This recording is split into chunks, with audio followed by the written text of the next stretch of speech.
I'd like to call this council and committee meeting to order. Before we proceed, I want to acknowledge that the land upon which we are gathered is the traditional territory of the Adirondack, the Haudenosaunee, and the Anishinaabe people. We are the beneficiaries of ancient agreements, such as the dish with one spoon between the Anishinaabe and the Haudenosaunee, who agreed to share the abundance of the land through peace, friendship, and mutual respect. And the two-row wampum, by which the Haudenosaunee welcomed the settlers and agreed to share the land in mutual respect. And the Treaty of Niagara, considered a fundamental document by First Nations in all future relations and treaties with the British. We recognize that we have a responsibility to be stewards of the land in cooperation and collaboration with the Indigenous peoples, not only for one generation, but for all generations to come. We understand that we have an obligation to learn the lessons of our history, educate ourselves about the experiences of the Indigenous people, and seek opportunities to heal the wounds that will result in reconciliation with our Indigenous sisters and brothers.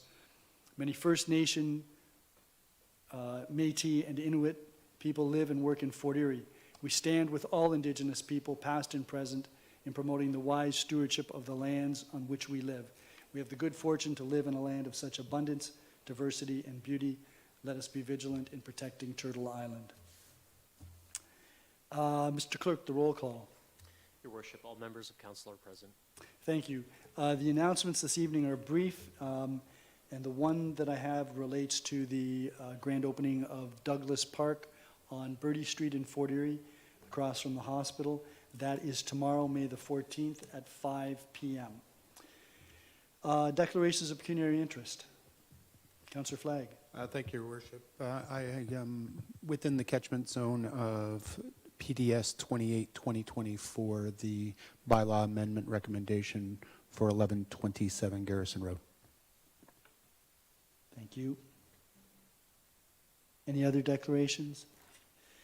If not, we have a couple of upcoming public meetings and open houses. One related to a proposed zoning bylaw amendment for property on Centralia Avenue North, known as Hershey Estates. That is scheduled for Monday, May the 27th at 6 p.m. here in the council chambers. The information report will be available to the public by 5 p.m. on Thursday, May the 23rd. We have one presentation and delegation this evening, and I'm pleased to welcome Mackenzie Arts, who is the chair of the Mayor's Youth Advisory Committee. Good evening. Good evening. How are you? Good. Good. That's awesome. Yeah, so like the mayor said, my name is Mackenzie, and I'm here from the Mayor's Youth Advisory Committee, and currently I am the chair, and this is my first term as the chair, and so far have really enjoyed this term on MIAC. So before we get into it, I was here about a year ago, so I just want to provide a little committee update. So since I was last here, we have gained many new members, and we've brought our committee to a high of 20 members. We've also significantly increased our community engagement as we volunteered for the town solar eclipse food drive not too long ago. That was a really great experience, and we really enjoyed being involved in that initiative. We also volunteered this past weekend in the tree giveaway and have appreciated making connections in our community. Lastly, we have been busy planning a brand new event, a youth talent showcase, which is what I am excited to be here to talk to you about today. So, our upcoming Fort Erie MIAC Youth Talent Showcase will be a family-friendly event. The goal of this event is to highlight talented youth in our town through music and art.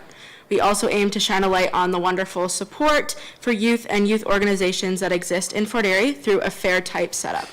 This means that organizations can set up a booth to hand out information or host an engaging game at their table. There will also be youth art displayed throughout the hall for members of the community to view and admire. While families circulate through the organization's tables and wonderful art, there will be live music, all by youth performers. And as the community enjoys the art and performances, there will also be small games and activities available for children to play and engage in. We hope this to be a fun, family-friendly event to showcase all of the talented youth in our community. So, more details about this. The event is on June 6th from 4 to 8 p.m. at the Fort Erie Leisureplex Banquet Hall. And although it is 4 hours long, it's just a drop-in event, so you can come for as long or as little as you would like. And what exactly will take place at this event?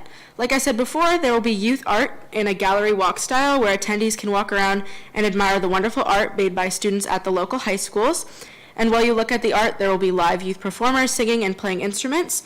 We will also have youth organizations present where they will share information about their services and make the community aware of what they offer for youth. Lastly, we will have mini games for children and youth to play to keep them engaged and having fun.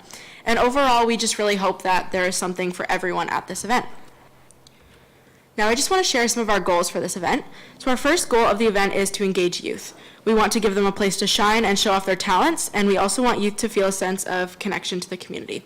This helps them to be included in town events by providing a safe space for them to build connections and show off their skills and talents. We find that youth often struggle to find ways to get involved, especially in the greater community and not just within their schools. So we feel this is a great step for youth to take to get involved and try something new. This is also an opportunity for youth to step out of their comfort zone. Many youth have never been a part of a showcase like this, so we feel that this will help them to branch out. Our next goal is to highlight the talents of youth in Fort Erie. Often youth are looked at in a negative way, but we want to change that, and that is also one of the main goals of our committee. This is our first step in showing youth and teenagers in a more positive light. We also want to make this fun for the community and provide the community with a chance to hear and see some great talent, all for free. Another one of our goals is to connect our community. Through this event, we can bring together community members from all walks of life, families, youth, children, and adults, as they all join together to enjoy the talent that our youth have to offer. This is a great way for connections to be built and to bring our town together. We are also working on building MIAC's community presence, as we are a smaller committee and we're just trying to rebuild ourselves after COVID. So we feel that this is a great way to let the community know who we are and what we do. This will be a great opportunity to do so as we invite the community in and show them what we have been working hard on planning. We would love it if you would all be able to attend. As well, it would be great if you would invite your families and friends, as the more attendance, the better. It just makes it great for the performers and for us who have put the hard work in. This will be a great evening of enjoying youth talent and recognizing the amazing youth in our town, as we know there is many. We also love to hear from you and are always willing to get connected. You can email our general MIAC email or myself, the chair, with any inquiries, questions, concerns. As well, we have started a MIAC Instagram, which is at Fort Erie MIAC, where we post updates, events, advertisements, and public education for youth. I really appreciate you letting me come here today to talk about our event. I'm very grateful for this opportunity, so thank you so much for our time, and I hope to see you all on June 6th. Now, if anyone has any questions, I'm willing to take those. Thank you very much, Mackenzie. We appreciate you coming out and providing us with the heads up with respect to this event. I expect to be there, and Awesome. I'm sure that I'll be accompanied by other members of council. That's What great. I did want to say as well is that I know that a lot of hard work has been put in for this event by members of the Mayor's Youth Advisory Committee. I want to thank you and all of your colleagues in that regard. You've done a remarkable job. Thank you. Having said that, are there any members of council that have any questions of Mackenzie? Councillor Noyes. Thank you, Mayor. Through you to Mackenzie. Thank you for your presentation and all your energy and enthusiasm. It's great. I just wanted to bring up, because I think this is something maybe you want to put in the back of your mind someplace.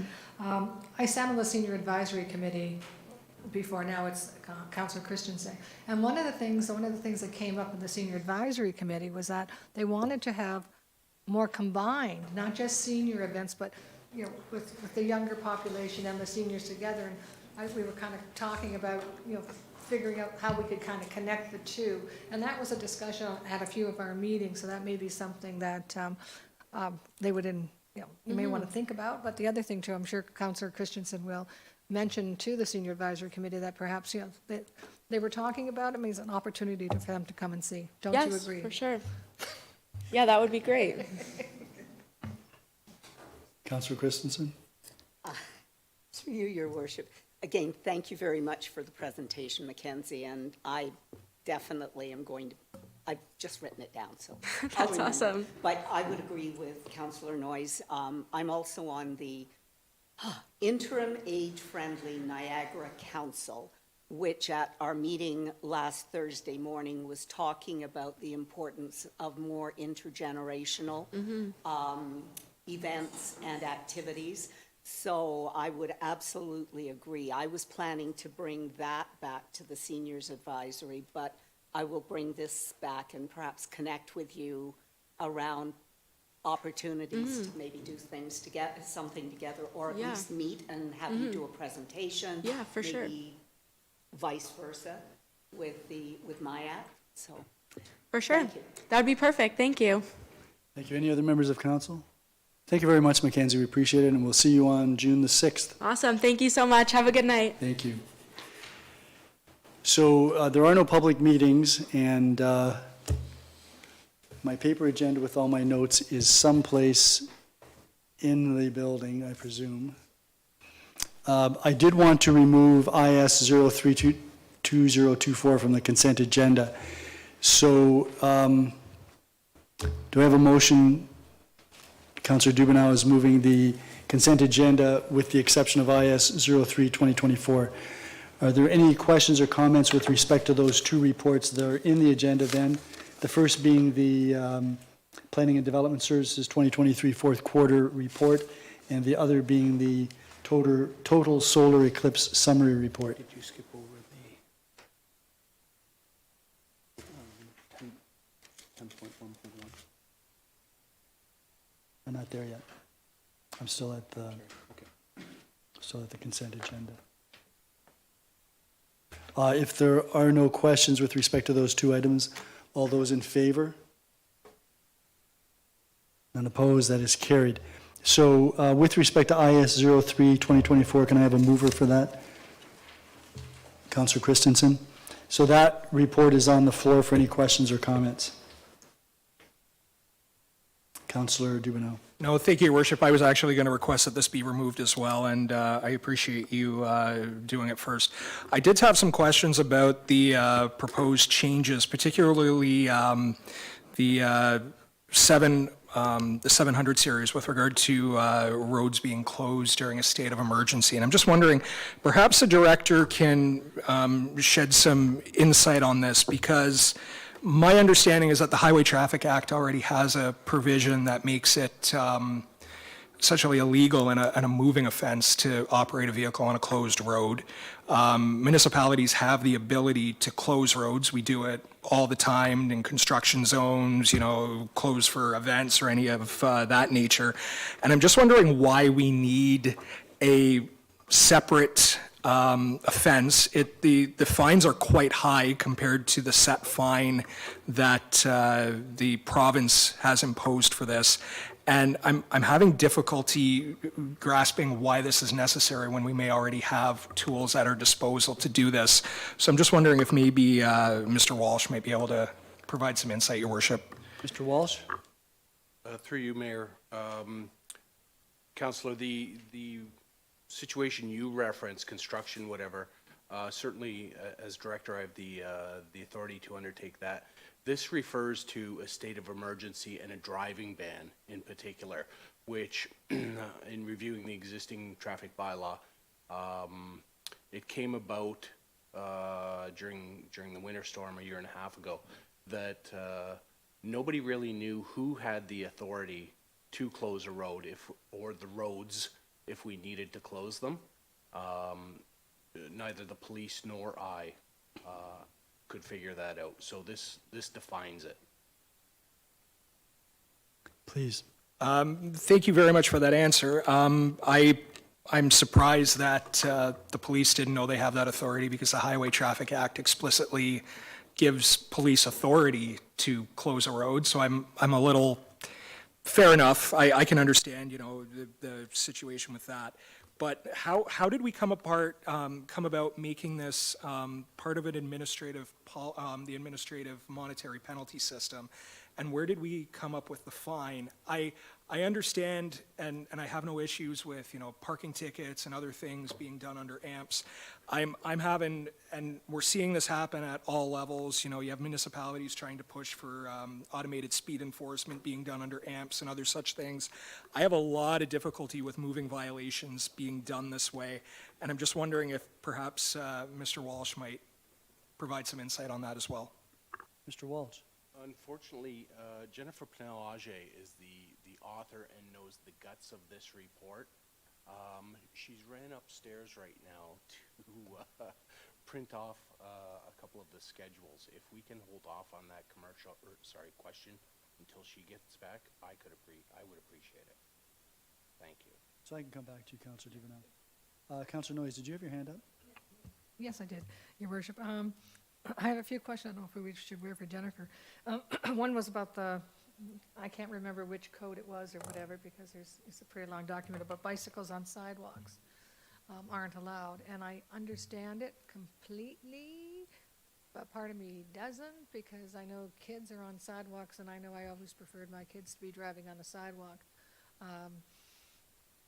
And I don't know if there can be some age limit or whatever, because I know when I see a mother pushing her buggy on a sidewalk and the other two little ones that she has behind her on a bicycle, I don't want them to be fined, $40 each or 60, whatever the fine is. So I realize there's probably some leniency built in this and some warning, but do we really want to prevent children on sidewalks on bicycles?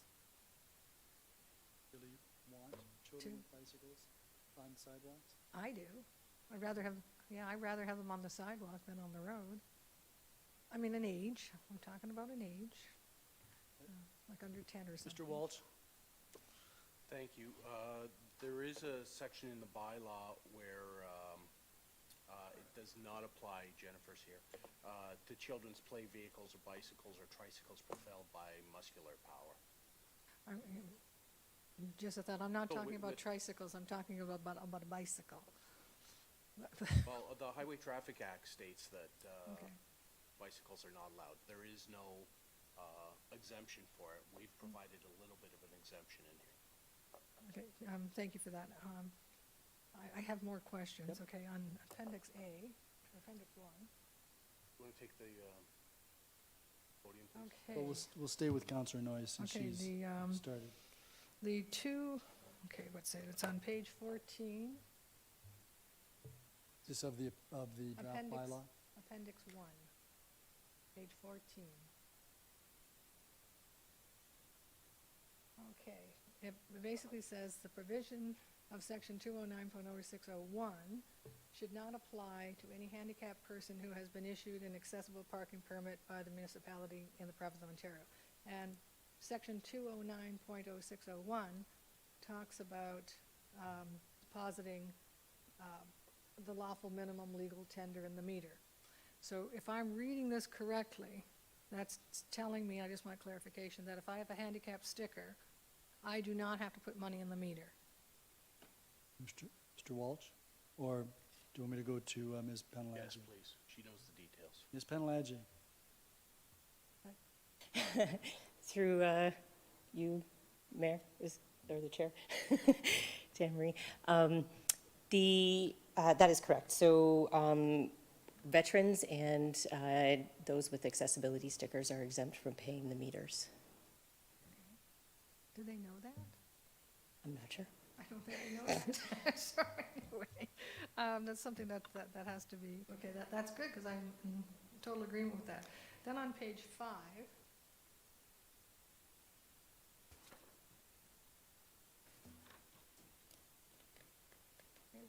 page 5, 101.46, is that what I'm looking at?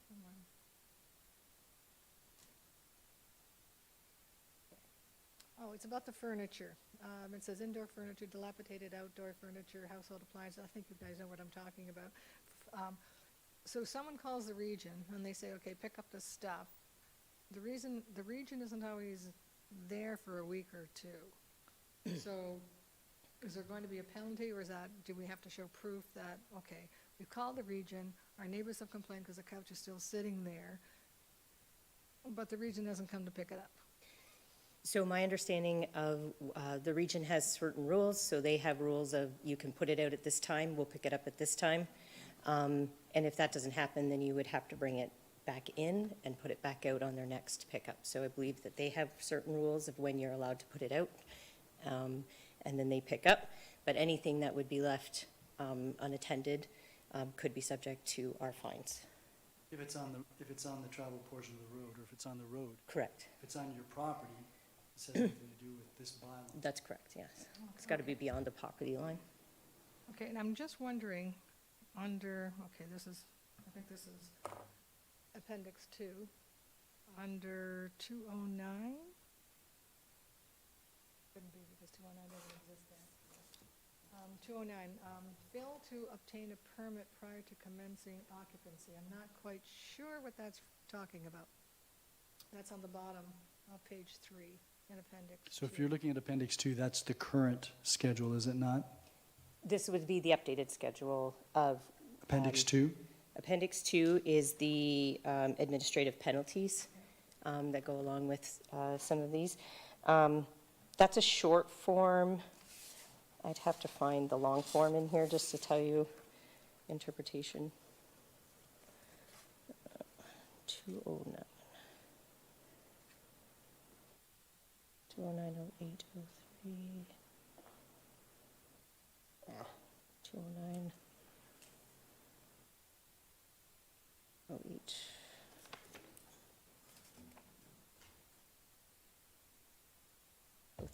Any person shall obtain a permit prior to commencing the occupancy unless advised in writing by the director that no permit is required. So it would be the occupancy of the highway. So that would refer to our municipal property that we have where you would have to obtain that permit in order to put anything there. Oh, okay, because I'm Yeah. thinking, okay, isn't this planning? No, so it's not occupancy of the residence, occupancy of the highway. So if you were wanting to put a dumpster or work on the sidewalk or something like that, and you wanted to place a bin or something else or occupy that area for a longer period of time than like an hour or so, then you would need a permit from us. Okay, thank you for that. That makes perfect sense. I don't know which number it is because I didn't write it down. But you say you can't park for servicing, and I'm not on the side of the road or whatever for servicing. I'm not quite sure where it is. It may be referring to, like, if you want to work on your car, you can't do it on the road. So servicing your vehicle or anything like that, you can't do that on our public right-of-ways. You would have to do that in your own driveway or at a place that Okay, has if I those can- things. So, and I can appreciate that you can't plan to have servicing on the road, but if your tire blows or. Oh, of course, your yes, engine's obviously, busted or yeah. whatever. Short term, you can have your vehicle, gassed up, fixed up, tire changed, that kind of thing. CAA can attend. And that's all I have. Thank you. So I'm going to go back to Councillor Dubanow because you were in full force until it turned out the person you were questioning wasn't here. So I'm going to go back to you, and then I'll go to Councillor Christensen. Thank you very much, Your Worship, and through you, thank you very much. The question that I had asked earlier, and we're waiting for you to return, with respect to the 702 section regarding operating a vehicle, parking a vehicle on a road during a declared state of emergency, I was just, my concern was familiar with the Highway Traffic Act, which already has provisions regarding driving on a closed road. They're typically dealt with, I believe they're called Part 1 offenses that would go to the Provincial Offenses Court, being a moving violation. I'm just wondering how did we come up with these amounts of the fine? And why are they being done under amps rather than a Part 1 or a Part 3 offense? Because I see a lot of movement to try and do moving violations under amps. You can see that there's movement to try and do automated speed enforcement and other such things under an administrative system rather than a judicial system. And I have concern about that. So I'm just wondering how we came about the fines and why they're being done under amps, because looking at this here, the provincial set fine for driving on a closed road is like $110, and I see here it's $300 and $500. So I'm just how do we come about that? And I may have some other questions for you after too. So thank you, through you, Councillor Dubanow. That piece, I might have to defer to our bylaw enforcement because they helped come up with those pieces. So I don't have the answer directly as to why they made the amounts they did. I know for us, when we came to the driving ban, we felt strongly about, it kind of goes back to the blizzard. We felt strongly about those folks who were going out in the middle of the storm, getting stuck in the storm, then needing rescuing, then their car needing to be towed. So from our perspective, it was more about going out, getting stuck, than us having to rescue. So those fines, I believe, were attached to more of that effort that we would have to go through to prevent that or to mitigate that. So I don't know if it's so much of a moving violation as it is if you're out, you're caught. These are the things that we can do to try to prevent folks from going out in the first place and giving us that ability to fine those who are, or give them tickets for those who are out there and when they shouldn't be because there's an emergency and our emergency services are taxed elsewhere.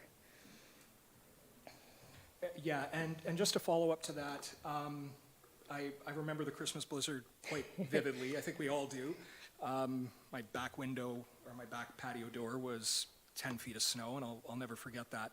But what I do distinctly remember is that Friday morning before, it was the 23rd, the blizzard hit early in the morning. I remember it was green grass, and then all of a sudden the wind shifted, and all of a sudden the grass turned white, and you couldn't see anything.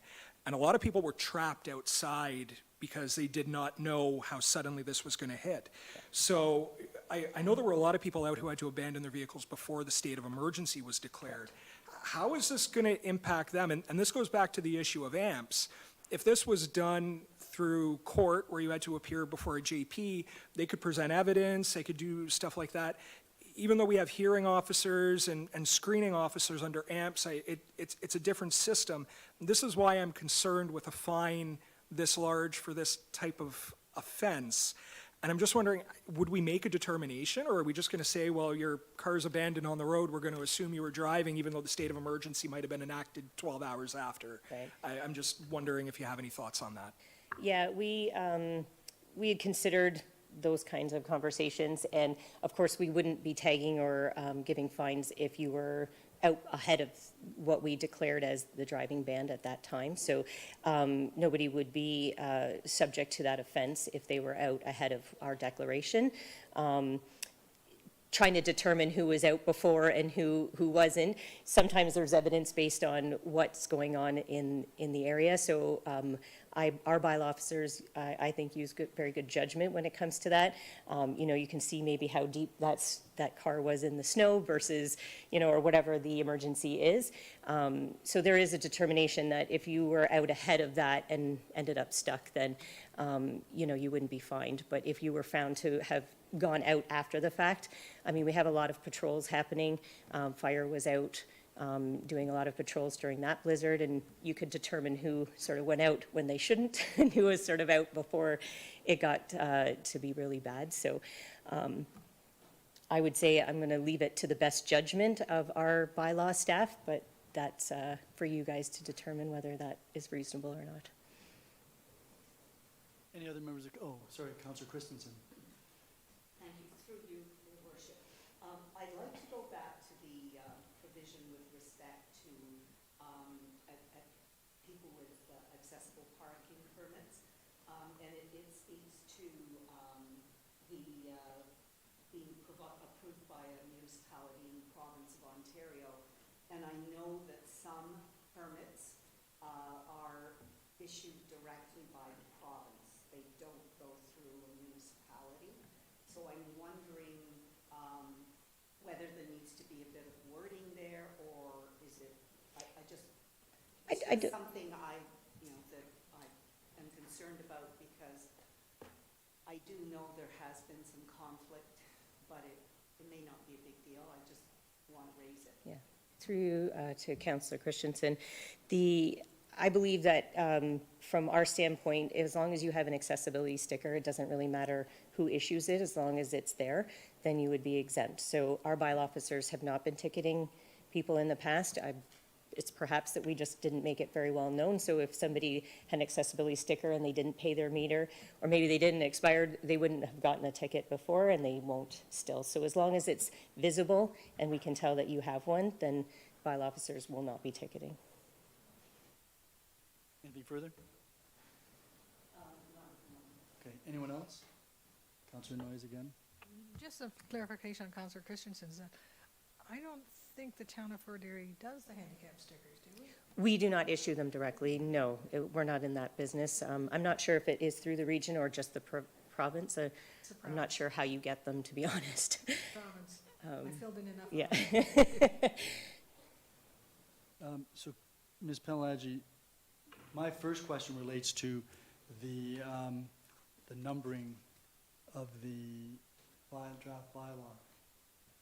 I can't recall a law that I've ever read that starts with section 101. And so presumably either that's what the current bylaw has, or this has been suggested as appropriate. It's what we had existing, and we tried to keep it fairly consistent. The bylaw staff had already printed tickets with some numbers already predetermined on there, so we tried to be mindful of that and not having to throw them all out and renumber everything. So we tried to keep it very consistent with what was in our past bylaws and then continue forward. So if tickets have already been issued under the current bylaw, they would be processed under the current bylaw. If this bylaw is passed and a ticket is issued under the new bylaw, it'll be processed under the new bylaw. I would have thought that if you want to make things confusing, put multiple numbers on your sections in a bylaw, so that we've got. I just think it's a terrible idea, and I don't know, clerk. Maybe there could be some discussion about that. But ideally, we would try to simplify how people read a bylaw, how they refer to a bylaw. And, you know, if you're charged under section 107.01.26 or whatever it is, that's a lot more confusing than section 7.1.26.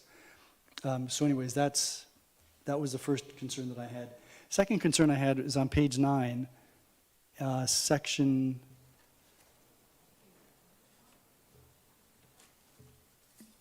section 202.01, that's appendix 1. And that section says that you can't park on a shoulder or a boulevard unless it's otherwise provided in the bylaw. Is there some place in the bylaw that says you can park on a shoulder? No. We come across hundreds of people that park on the shoulders of our roads every day. Surely that's not a violation. So in the town of Fort Erie, we do restrict people from parking on the boulevard, so you should be. I get the boulevard, I yeah. understand that. You should be at the edge of the road. So I guess it comes into question whether shoulder is defined with curb or not with curb. So reasonably, if you were on an area where there's no curb, but you're at the edge of the roadway, but not necessarily on the shoulder, I guess that's your definition. So if a curb would have been there, you shouldn't be over it. Well, shoulder is a defined word, means the portion of the highway lying adjacent to the roadway where there is no barrier curb, Right. and which is improved or maintained to support a stopped vehicle. Correct. Yeah. So one wonders why it would be improved to support a stopped vehicle if you can't stop there. Right. Or park there. So I'm just wondering whether this is an area that needs to be further looked at, because as I say, we have people parking on shoulders all over town. Correct, yeah. This was existing in the bylaw previous, and it's not something we took a deep dive to review, so if that's the wishes, we could take that away. Well, I'd be concerned about it because theoretically, everybody that parks on a shoulder could be ticketed. So I think we should take a look at that. The staff should take a look at that before that comes back in a bylaw form. There were a number of areas where the provision starts and then it stops with a semicolon and then has a listing of circumstances that apply.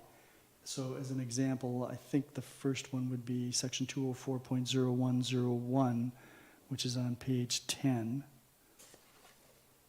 No, that's not. Yeah.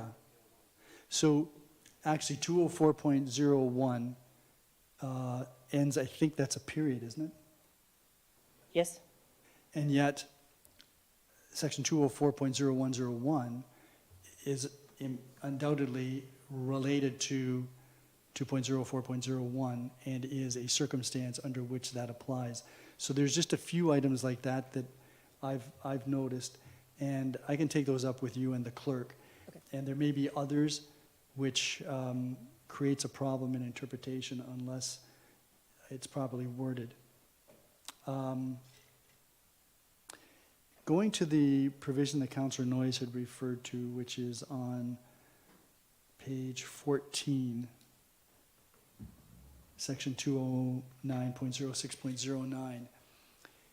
Subsection 1 talks about the section 209.0601 not applying to the operator of any vehicle used for the purpose of delivering goods, wares, or merchandise, or other commodities sold by the person, provided they have a license. Is there not a time limit with respect to that?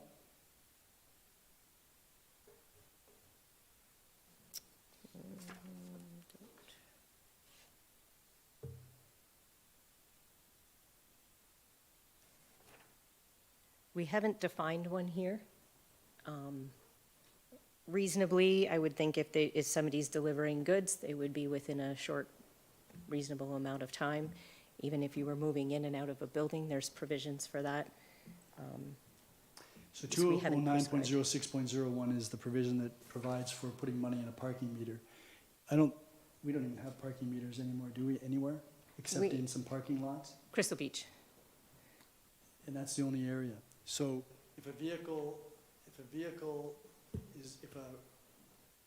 business owner is dropping off goods and parks in an area where there's a parking meter, they can park there all day because they have a permit. No, they would be subject to, you have delivered your goods, and now you have to move. It would be no different than perhaps a pizza delivery person delivering to a home that has maybe one of those parking spaces, they deliver it and they leave.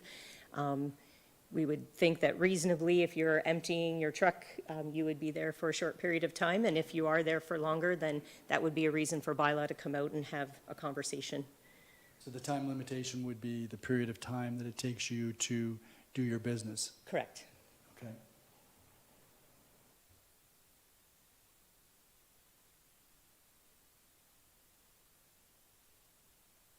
And I might have one other, just hold on.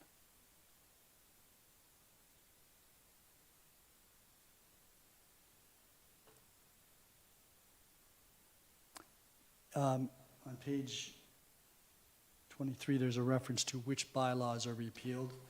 It was left blank, so that would need to be filled in. Correct. The Again, clerk and I will work on Yeah, okay. those pieces to make sure that we capture all of those, final pieces before the bylaw comes forth. Okay, that's great. Thank you very much. Are there any other questions? Councillor Dubanow and then Councillor Noyes. Not so much a question, Your Worship, but more of a comment. It's just, when we come to the bylaw, I'm just wondering if we could have bylaw staff maybe here, because I'm a little concerned about that section, and I'd just like to get some clarification from them before we actually pass the bylaw. Yeah, and I think actually, better than that, there should be some type of memo for council. So, Mr. Clerk, I think it would be helpful if we had a memo with respect to A, the issue that was raised by Councillor Dubanow, and B, any changes that have been made to, and that can be done by way of a red line version that can be provided to members of council. Anything further, Councillor Dubanow? Councillor Noyes. Thank you, Mayor Redekop. In regards to one of your questions, I guess, when it comes to vehicles, like plumbers, electricians, whatever, and they're working on a particular building or something, I see them always parked on the street, sometimes 3 or 4 or 5, sometimes the entire street, because they're working on 3 or 4 houses at the same time. That's not allowed? That is allowed as long as parking is provided there. So if it's a no parking zone, they are not allowed to be parking there for long term. If they were parking to empty the vehicle of supplies and then move along and park in an appropriate place, then that is okay. But if they were parking there all day just because it's convenient, then that wouldn't be allowed if parking wasn't allowed in that section. Okay, so, but if there's parking is allowed on the street, they can occupy that space for... Yep, as long as we don't have a time limit on, some of the areas we have are 2 hours, 15 minutes, things like that, they would have to follow those rules. One last question, and I can't tell you which one it is, and I don't envy your task. This is a huge document, I'm sure it took hours 2 and years. hours and hours and hours and hours. But it refers to some places about dirt on the road and refuse on the road and things like that. And I've always called planning when there's a developer and there's all kinds of mud on the road. Is that who do they then in turn call bylaw? It's possible. So sometimes it depends. If it's a subdivision, then the planners might just go directly to that subdivision and say, clean it up. And if they don't, then they could send bylaw on their behalf. Or you could, bylaw could be contacted directly to take care of that. We do have some of that coming out of farmers' fields, things like that. So bylaw is the most appropriate call. Okay, thank you. Any other questions? Thank you very much, Ms. Pantelagi. So then I'm going to call the question. All those in favor of the recommendations in the report? None opposed, that is carried. That then takes us to Planning and Development Services, and I hand the chair to Councillor Christensen. Thank you, Your Worship. Planning and Development Services now in session.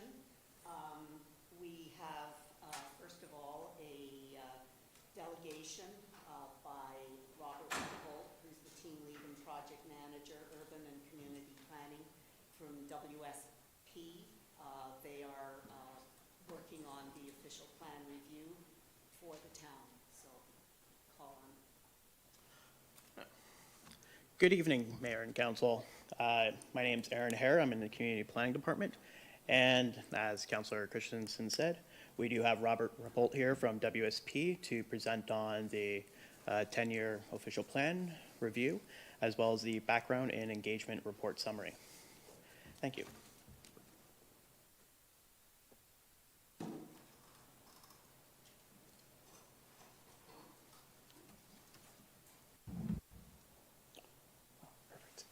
Good evening, Mayor, members of Council. Nice to be before you again this evening. Last we had an opportunity for me to be in this room in front of you was for the Section 26 special meeting of Council, and we've certainly undertaken a lot of work since then, including some consultation as well as preparation of the draft background report. And that's really going to be the focus of my presentation to you this evening. Just in terms of a brief outline, I'll talk a little bit about why we're here, beyond just the background report and reporting to you on the consultation and engagement activities. We would also like to talk a little bit about, in detail, the contents and the details of the background report and some preliminary thoughts in terms of key considerations for the project team and the community moving forward with regards to the official plan review.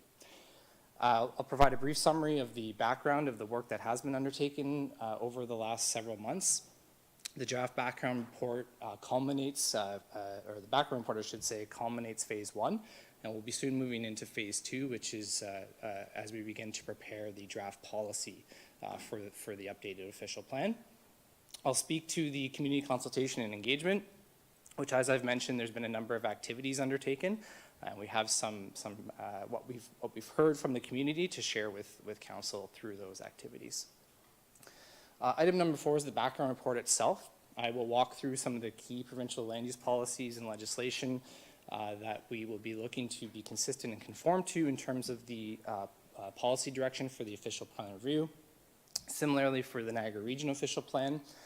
And then an overview of the existing town of Fort Erie official plan, and then coming forward with our key policy directions. And I'll culminate this evening's presentation with next steps in the project. Just in terms of the purpose of the meeting this evening, really 5 things which I've touched on to really have a meaningful discussion with Council and the broader community about the contents of the background report and the engagement and consultation. I'd like to provide an update on the work plan to confirm where we are and where we're going. Provide an overview of the consultation activities and what we heard. So this is the feedback and the input that we've received from the community in terms of what their priorities are for the updated official plan review to make this a plan that will be responsive to the challenges and the opportunities within the community over the next several decades. Again, review the background report and conclude with our preliminary policy directions and next steps. I think you're probably well familiar with the purpose of the official plan review, but it is legislatively required under the Planning Act for the town to undertake this review and update on a regular basis, and we've reached that point in time since the existing official plan was first adopted by Council. There's also been a number of changes both at the provincial and regional level with regards to land use planning policy and legislation. And so there's a statutory requirement to undertake this review and bring the updated official plan or the new official plan into conformity with that provincial and regional policy.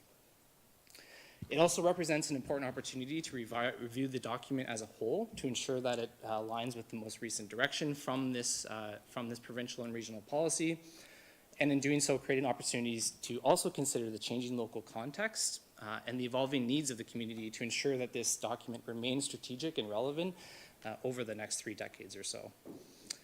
And lastly, and very importantly, the updated official plan will establish a new vision and a supporting policy framework to achieve that vision.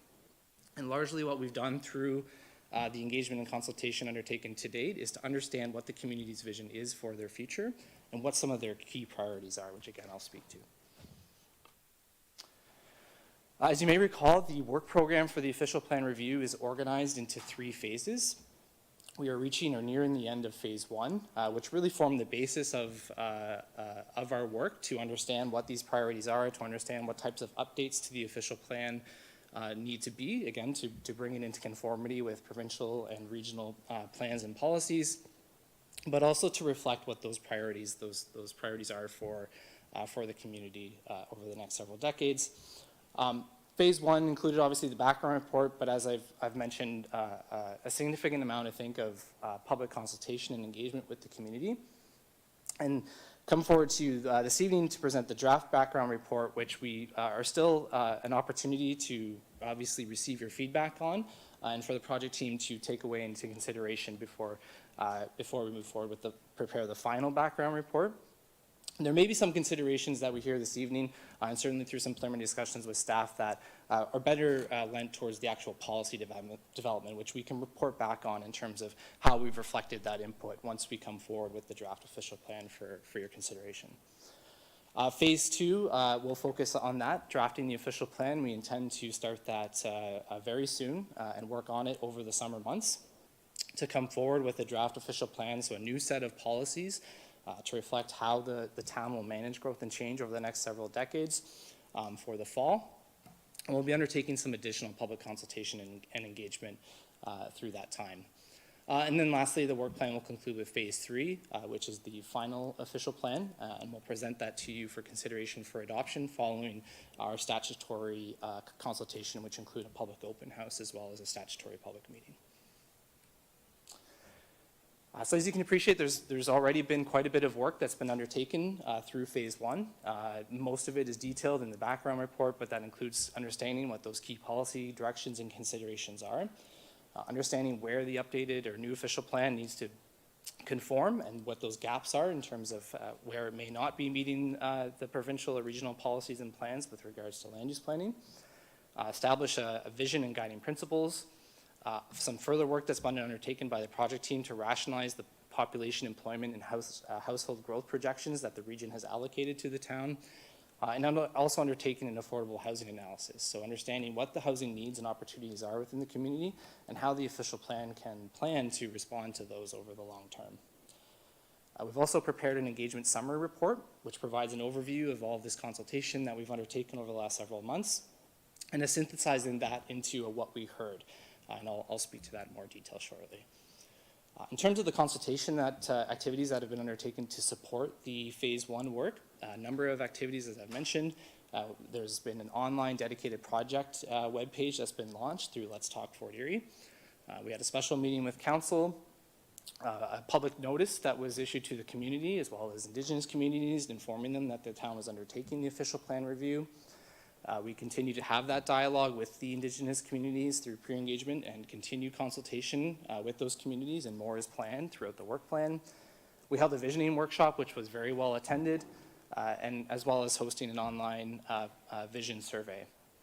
And we have just concluded a meeting with the Technical Advisory Committee, which brought together a range of different staff from the town, as well as the region and the Conservation Authority, to get their preliminary feedback on the draft background report to ensure that we're being responsive to those key considerations based on where their interests lie.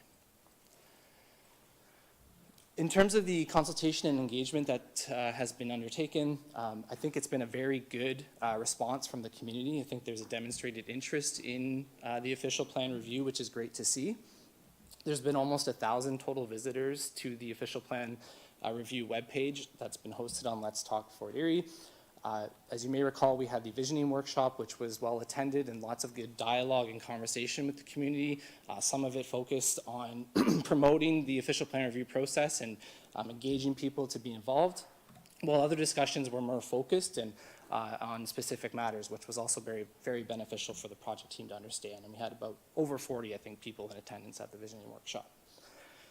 In terms of what we heard or what the key values are, we certainly heard that there's a desire to protect and continued protection and continued enhancement of the natural environment, to continue to recognize Fort Erie as a unique sense of place that people call home, that they live in, that they work in, that they visit, that there's a need to support the local economy and continue to identify where there's opportunities for businesses, local businesses to thrive, to create new economic opportunities for people and for good jobs for people to have. And when we look at all of those different considerations as a whole, recognizing that Fort Erie offers a very good quality of life and something that they continue to want to realize over the next several decades. In terms of the project website, from the launch of the engagement portal, as I mentioned, we've had almost 1,000 people visit the webpage. We had 14 visitors registered to receive project updates. This is in addition to those who registered for updates through the visioning workshop as well. There was also a vision survey that's been cascaded to the community, as I've mentioned. It was available from February 1st to March 4th. We had 13 participants complete the survey. And we had representation from all 6 wards, as you can see in the diagram to the right of the screen. There were a total of 6 key areas of what we heard. The first was a need to recognize housing and growth management, to manage future growth and balance development with the protection of natural environment and cultural resources within the town. And secondly, to support a range of housing options, including housing types and tenures, both for current residents and future residents. Second was heritage, so recognizing and conserving and protecting the town's unique cultural heritage assets while providing additional economic opportunity. So thinking about heritage not only from, again, recognizing the unique history of the town and protecting that and recognizing that, but also how can that add to economic opportunity for the town. The third is employment, an opportunity to attract more diverse employers and improve the viability of existing office, retail, and employment use. Fourth, natural heritage, to preserve, protect, and enhance the natural environment and open spaces within the town. Fifth, agriculture and rural areas, so support the agricultural sector by prioritizing the protection of agricultural land and promoting the long-term viability and vitality of agricultural practices. And lastly, transportation. Promote various transportation options, including transit, that leverage existing infrastructure and resources to enhance mobility, safety, and accessibility for all residents within the town. With regards to the draft background report itself, it really offers a roadmap for how the official plan will be updated, and again, identifies where those gaps and opportunities are, both from a policy perspective in order to conform to provincial and regional plans and policies, but also taking into consideration the unique needs and aspirations of the community as we've heard through our consultation. With regards to the land use planning framework that's applicable to the town, I've already mentioned that there's obviously provincial and regional policies, including master plans. There is the Niagara Peninsula Conservation Authority, which has a regulatory role in protecting life and property from certain hazard lands, which the official plan will recognize. And again, we've undertaken some preliminary consultation with the Conservation Authority. An assessment of the town's housing needs and the growth targets allocated by the region through the regional official plan. And there's a report completed by Parcel, which is attached to the background report that further distills some of that information. And then identify specific current policies that must be amended to achieve conformity with the relevant provincial and regional legislation and policies. And that's that fairly comprehensive table that's sort of sandwiched right in the middle of the report itself. And lastly, provides direction on preparing a contemporary land use planning document that focuses on administration and interpretation. So we want to ensure that we come forward with an official plan that is accessible, that is intuitive to use, and that can be picked up by anyone, frankly, in the community, and can understand what its intent is in terms of its organization, its structure, and its goals and objectives. With regards to provincial land use policy, really the intent of this slide is to communicate that there have been a number of changes over the last 5 years or so to the provincial land use planning framework. Certainly since the town's current official plan was first adopted, and most recently through Bill 185, it's been a very dynamic environment, and I know the project team and us at WSP as the consultant have been working very diligently and closely to understand what all of these changes mean in reference to the town's current official plan and where those updates to it are needed in order to conform and be consistent to those plans and policies. This includes Bill 108, changes to A Place to Grow, the provincial policy statement, which was introduced in 2020, the More Homes for Everyone Act, 2022, the More Homes Built Faster Act of 2022, and the Helping Home Buyers and Protecting Tenants Act of 2023. And there are others that have since come forward through legislation through the province, including, as I mentioned, Bill 185, and the proposed provincial planning statement. So certainly one of the aspects of this draft background report is to understand what that means within the context of this review. The second key component is the Niagara Region official plan, which was adopted in June of 2022. It was approved with modifications by the minister in November of that same year. Bill 150 and subsequently Bill 162 made some modifications to the regional official plan, including rollback of the settlement area boundary expansions within Fort Erie that were first proposed. It also establishes detailed growth forecasts that are applicable to the town of Fort Erie. So for example, 15,000 new residents from 2021 through the planning horizon to bring the total population to 32,820 as projected. The town is anticipated, for example, to require almost 7,300 new housing units to accommodate that growth, and 50% of that growth is to be accommodated within the existing built-up areas of the town. So these are some really key considerations that the official plan needs to contemplate to understand how that growth can be managed and how those forecasts will be accommodated through the land use planning framework for the town. And then lastly, in terms of jobs and employment, Fort Erie is anticipated to grow by 18,430 jobs to the year 2051, so the planning horizon, and the region has added an additional 165 hectares of employment lands to the town in order to accommodate that growth. So it was determined that in order to accommodate that projected employment growth, the town needed more employment lands, which has been achieved through the region's comprehensive review process. As I've mentioned, the town's new official plan must conform with direction from the Niagara Region. So the region's plan contemplates that a majority of that growth will be directed to existing built-up areas and to settlement areas, including population and employment growth to Fort Erie, Crystal Beach, Stevenstown, and Douglastown, and that the land use designations are likely needed to be updated to align with the settlement area boundary expansions and crafted or developed in a way that plan for that growth in terms of achieving the density and intensification considerations in order to accommodate that residential and employment growth over the next 3 decades or so. The town's official plan will add more detailed policy direction regarding the types of growth and housing that can occur in different areas. And in this regard, we anticipate making updates to the land use designations, which will be shown on these schedules, and contemplating areas within the town that will accommodate a majority of that growth at a more micro scale, so those strategic sort of growth or intensification areas, and reviewing all the policies within the plan to ensure that there's an appropriate range and mix of housing located in the right areas of the town to help accommodate that growth. So there are 7 sort of sweeping policy directions that have been identified as the conclusion of the background report. The first is, as I've just reviewed, the need to ensure that there's good growth management in place to accommodate both employment and housing growth within the existing urban area boundaries of the town, as identified by the region. A need to plan for additional housing opportunities across the housing continuum, including the type and tenure of housing.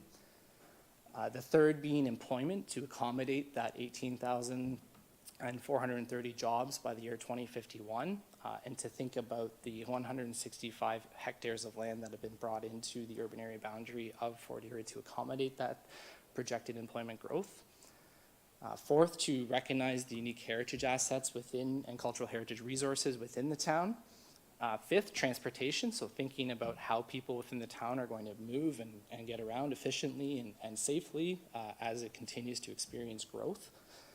Sixth, natural heritage, so again, thinking about the growth that is forecasted, it's important that the natural heritage system and environmental features are protected and enhanced to balance the growth with that consideration and achieve a more holistic and complete community consideration through this growth that's projected.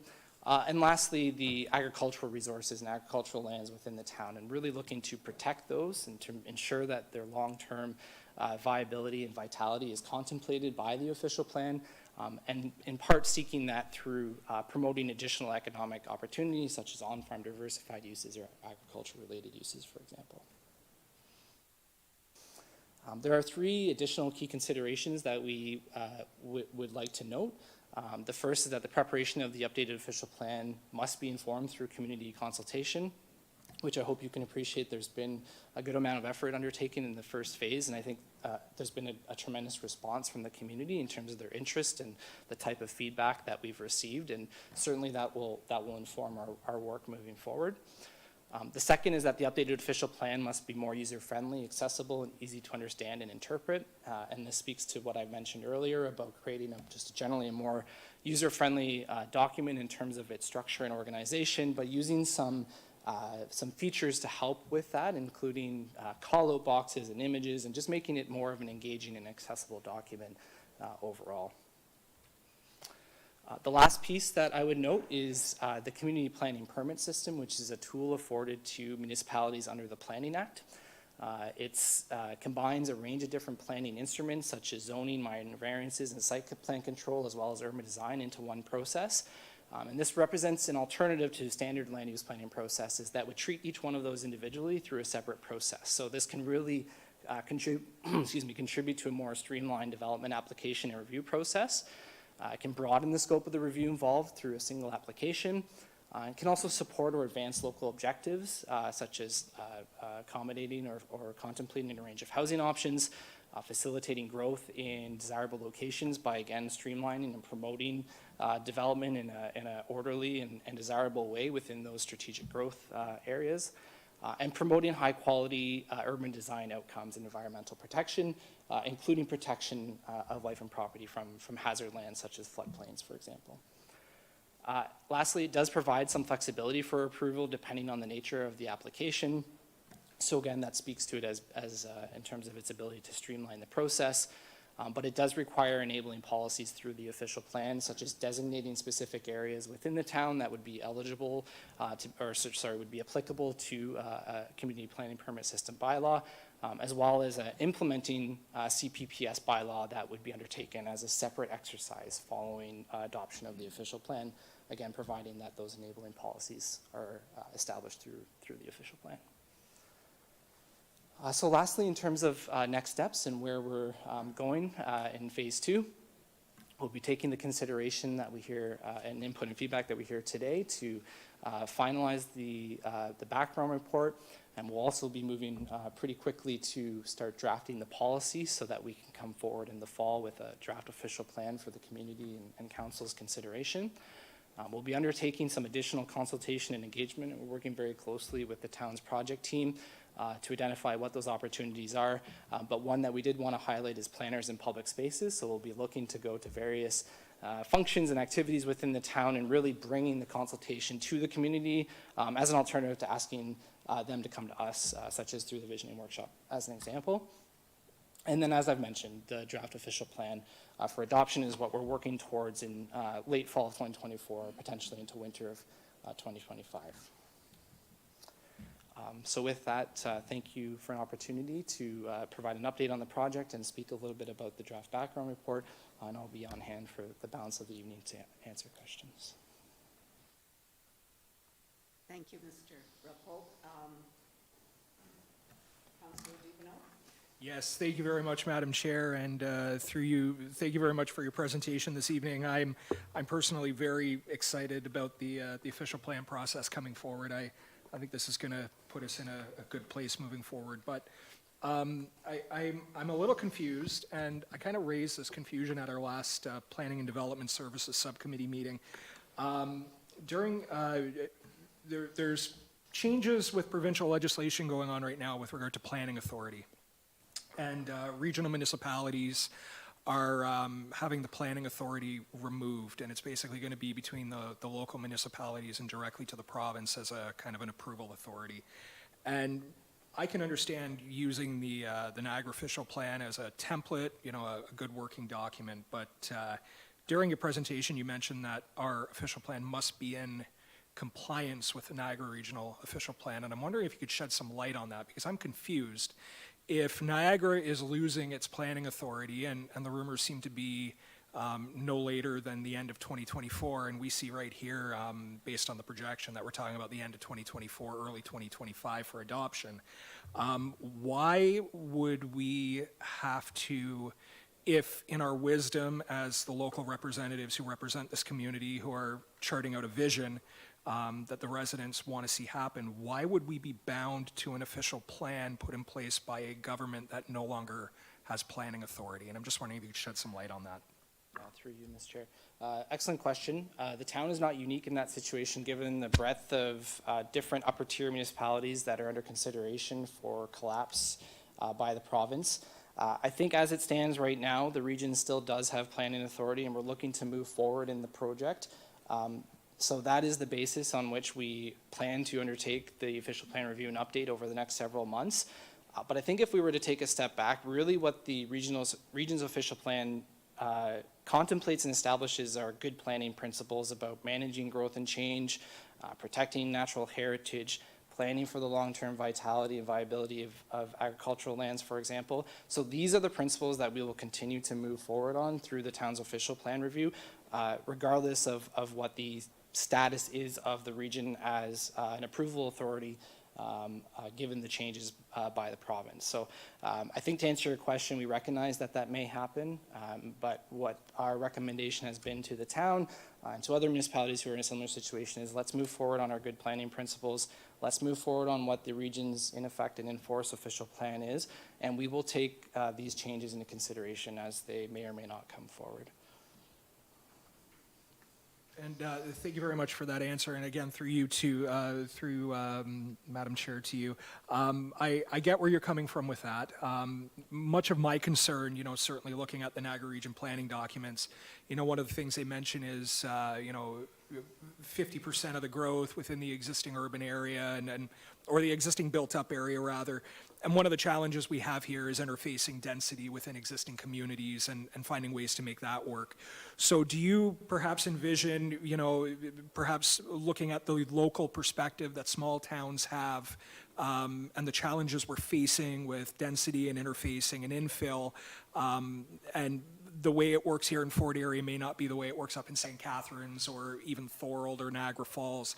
Are those things that you envision we might be able to take into account and look at, knowing that regional planning authority is going away and we may have some opportunity and some flexibility on that? Through you, Mr. Chair. Absolutely, good question. I think the 50% requirement, if I'm not mistaken, is actually required by the province. But nonetheless, absolutely, that's part of the reason why we undertake the consultation that we have to hear from the community. It's part of the reason why we have regular touch points with council and the technical advisory committee throughout the work plan. We know that the town is going to experience this growth over the next several decades, which is why the official plan is such a strategic document to understand how that can be managed. And to your point, what are those local solutions that can recognize more established neighborhoods or other areas of the town where that growth could be directed to 50% or potentially more to accommodate that intensification in a way that makes sense for the community and their support for the community. Thank you, Madam Chair, and thank you for the presentation and providing council with an update. Just a couple of questions. One being the 13 responses, 189 visitors, and 40-plus workshop attendees. How does that compare with other municipalities that you've worked with in terms of response? Through you, Mr. Chair. I don't have specific statistics in front of me, but I would say, frankly, it's above average. We see a full cross-section, of course, but I was personally impressed with the turnout at the visioning workshop, for example, which was really well attended. Like I said, there was a lot of good, meaningful dialogue had with the community. I think those numbers, almost 1,000 people have visited the project webpage. I think those are numbers that are fairly impressive within the context of this type of project, to be perfectly honest with you. Perfect. Yeah. And if I can continue, and I know that that was prior to us, when we asked for your, I think you usually get back to us quite vocally. The other one was, there was a slide with what we heard, and I was impressed to see heritage being as high as it was, but I was also impressed with seeing agriculture, which does make up a portion of Fort Erie, but often is somewhat overlooked by the community. And I'm just wondering, in terms of the percentages for these topics, is there a way to, at some point, maybe share that with us in terms of, based on those numbers, what the numbers were in terms of percentage for each category? Through you, Mr. Chair, and in response to Councillor Lewis, yeah, I'd be happy to take that away with the project team and see if we can put some percentages in terms of where that interest lies. It was more of a qualitative exercise in terms of getting this specific feedback, just based on how we solicited that from the community at the visioning workshop, but I'd certainly be happy to look into that further. Okay, and then the last one that I haven't, thank you. For the 13 responses to the survey, and the participation was found to be in each ward, could those responses be provided to council as well? I know I'd be interested to hear what specifically came out of Ward 5 and the who attached, but there might be some other members of council that might want to see that feedback. I'm just going to ask Mr. Hare to step up. Thank you. Yes, that is something that we can look through providing to council through the clerk's office. Yeah. Perfect, thank you. And thank you for the presentation. Thank you. Councillor Noyes? Thank you, Councillor Christensen. To you, to the presenter, thank you for your presentation. My take is going to kind of be on Councillor Lewis, but I'm coming from a different perspective. I'm disappointed in the fact that we didn't have more than 13 people filling in the survey. I'm disappointed you have 40 plus, but I don't know what the plus means. You know, when you're thinking about the population that we have, but that's not, I say this nicely, that's not your problem. That's been a problem we've had here in Fort Erie for people to participate on a, you know, to a number that I would feel that when we correlate all the information, that the results are valid. That's my opinion. So I don't think 13 people responding really are, you know, we can't look at their results and say, okay, this is valid, and you know, this is the direction we should go in. Not to say that's not the direction Point of we should order, go in. Chair. This is for questioning the delegate. So I guess my question is, what is a targeted number that you would have to ensure the validity of the results that, and the, you know, like the direction that you're going in? Yeah, through you, Mr. Chair, in response to Councillor Noyes. To be perfectly honest, it's very difficult with public consultation engagement to identify a target number, whether that be a percentage of the local population, the number of residents, the type of activities that the residents or participants have been engaged in. It's very challenging to quantify that. I think what we've endeavored to do is to take all of the input collectively together and understand, based on that, what the priorities and what we heard are for the community. And I think that's also partly why moving forward in the work plan, we've identified additional opportunities to undertake more consultation with the community through the planners and public spaces, for example. So we hear that feedback, and I think we are taking some steps to offer additional opportunities, but unfortunately, I can't stand here and give you an answer to say it's this percentage of the community or this number of residents. It really does vary between municipality to municipality, but based on the official plan review projects that I've been involved with, I do find those numbers to be fairly impressive to date. Okay, thank you. Thank you, Chair. Just to follow up on this, so your presentation indicated there were 989 visitors to the project website. Were those separate and distinct visitors? Through you, Mr. Chair, I believe they are, but I can confirm that with the project team. The platform that the dedicated project webpage is hosted on, the Let's Talk Fort Erie, does have specific details regarding that, and I'm certainly happy to find out and work with the project team to identify that. And just so that I'm clear on this, of those 989 visitors, there were 13 responses, or those were the responses to the visioning survey? So and I believe Mr. Terry would like to step up, but the visioning survey was separate from the visitors to the project webpage. The vision survey was a separate initiative that was offered, or activity that was offered to the community. Okay, so if I might, Chair, so that means that there were some responses to the website, the Let's Talk Fort Erie? Do you recall? Okay, go ahead. Yes, sorry. Through you, Councillor Christensen, to the mayor. The 13 responses are the individuals who completed the online survey through Let's Talk. Okay, so they're part of the 989 visitors to the website? Yes. That is correct, yes. So, in terms of magnitude of responses, you also had a breakdown of where these 40 participants in the visioning exercise came from, and half of them came from Ridgeway and Crystal Beach, which is not surprising, because that's the area where most of the more recent development over the past 10 years has taken place. But that means that the other half comes from the other 4 wards, which represent 2/3 of the community. So you've done this before, Mr. Rappold, I presume. And you know, for what it's worth, I'm impressed with the work to date. But you surely must have a feel for a community of 33,500 people, whether 40 or 53 taking the time to come out to a meeting or filling in a form is a good turnout. I tend to agree with Councillor Noyes. I'm a little surprised at the paucity of attendees. If I may offer an anecdote, just as an example, if that's okay? Yeah. So I was involved in the project team that undertook the comprehensive zoning bylaw in the city of Vaughan, which is a city of nearly 500,000 people. We had public open houses where 3 people would show up, and that's a statutory process required under the Planning Act that is critically important to implementing an official plan. So I do think when I see those numbers, just based on the experience that I've had, that it is impressive. It is representative of a community that I think is engaged. There have been other municipalities that I've worked with that, yes, we've seen larger attendance than this, but to my point, certainly experiences that I've had where it's been a lot less as well. Okay. Yeah, I see Mr. Terry wants to respond. Sorry, through you, Madam Chair, to Mr. Mayor.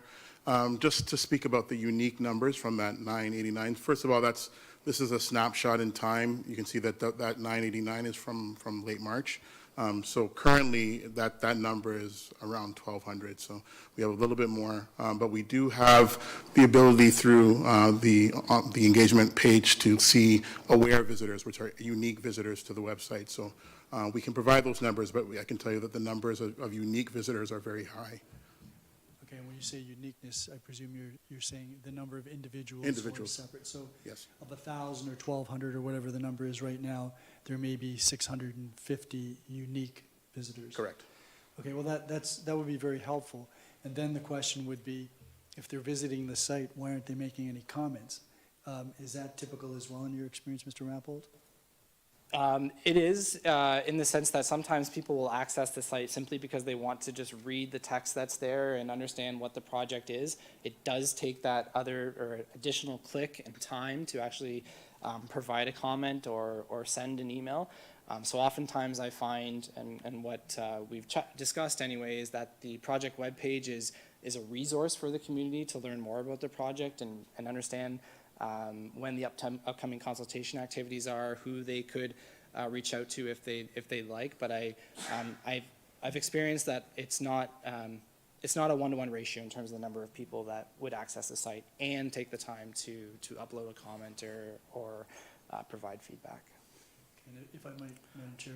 So, and I understand that there will be further consultations. You're actually going to be reaching out to some groups in the community with respect to this matter, and that there will be further opportunities, particularly from the focus group, which is, I don't know, 20, 30 people, something of that nature, I think. My question is, how many is it? Sorry, it's 69. 69 69, I believe. people in the focus group? Yep. Oh, that's more like a stampede, not a focus group. So, good luck with that. And how are you going to, some of the focus group members, some of the 40 people that attended the visioning workshop have their specific Absolutely. views, and they're certainly focused on their own views, which may or may not fit into the larger picture. How do you manage that? Yes, through you, Ms. Chair. It's an excellent question. I've participated on stakeholder advisory groups, for example, that have different representation from the community, from the development industry. You're absolutely right. Everybody has their own interest in this project, their own desired outcomes. But we are planning in the public interest, which includes many different perspectives, and we need to balance all of that. Sorry, I think that wasn't me, but need to balance all of that feedback and input that we received, and we appreciate that they have different interests potentially in the project, with what we consider to be our sort of good planning principles, but also as we have multiple touch points with different components of the community as well, including council, including those who participate in the visioning workshop, including the residents or visitors that we speak to through the planning and public spaces, the technical advisory committee, and the focus group. So we try to cast a broad sort of net in terms of who we speak to and the types of activities that we undertake to try to have a more rounded and holistic understanding of these different perspectives and different interests.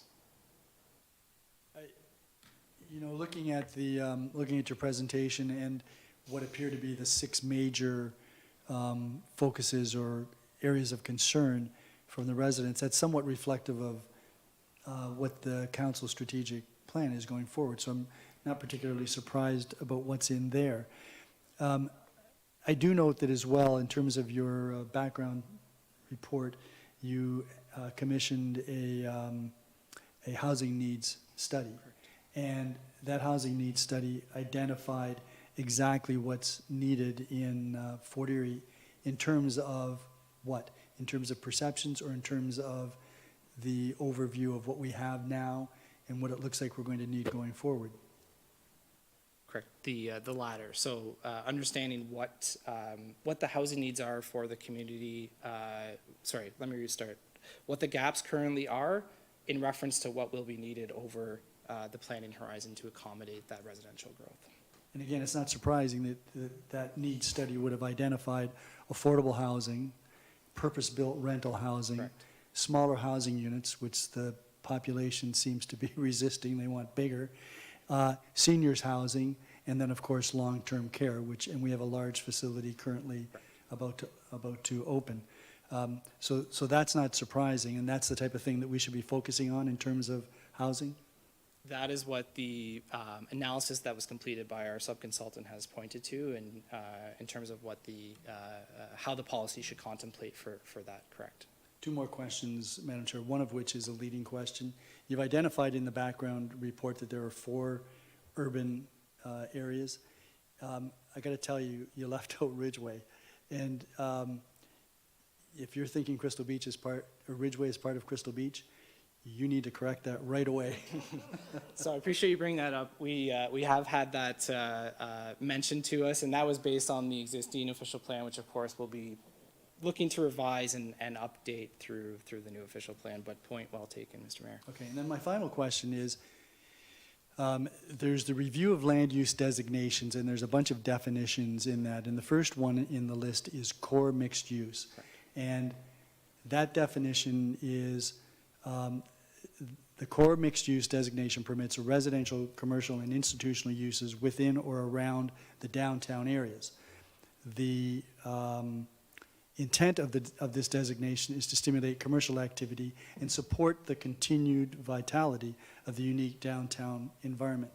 So does that mean that core mixed-use designations are typically associated with downtown business cores? Typically, yes, it would reflect an area within a municipality or within a community where there's a concentration of economic and residential activity that are positioned very well to accommodate some intensification and growth over the long term, given the amenities and given how that area has been planned for historically. And the purpose of that housing component is to support the business component? Correct, to have a nucleus or sort of a core level of housing, to have people living close to the amenities that they use every day, and in turn that has a reciprocal effect of supporting the local economy. Right. Thank you very much, Mr. Repola. Thank you, Chair. Thank you, Councillor Christensen. Back to the presenter again, thank you. I'm just wondering, you're going to have that meeting, that community meeting, I can't remember exactly what it's called, for the 69 people.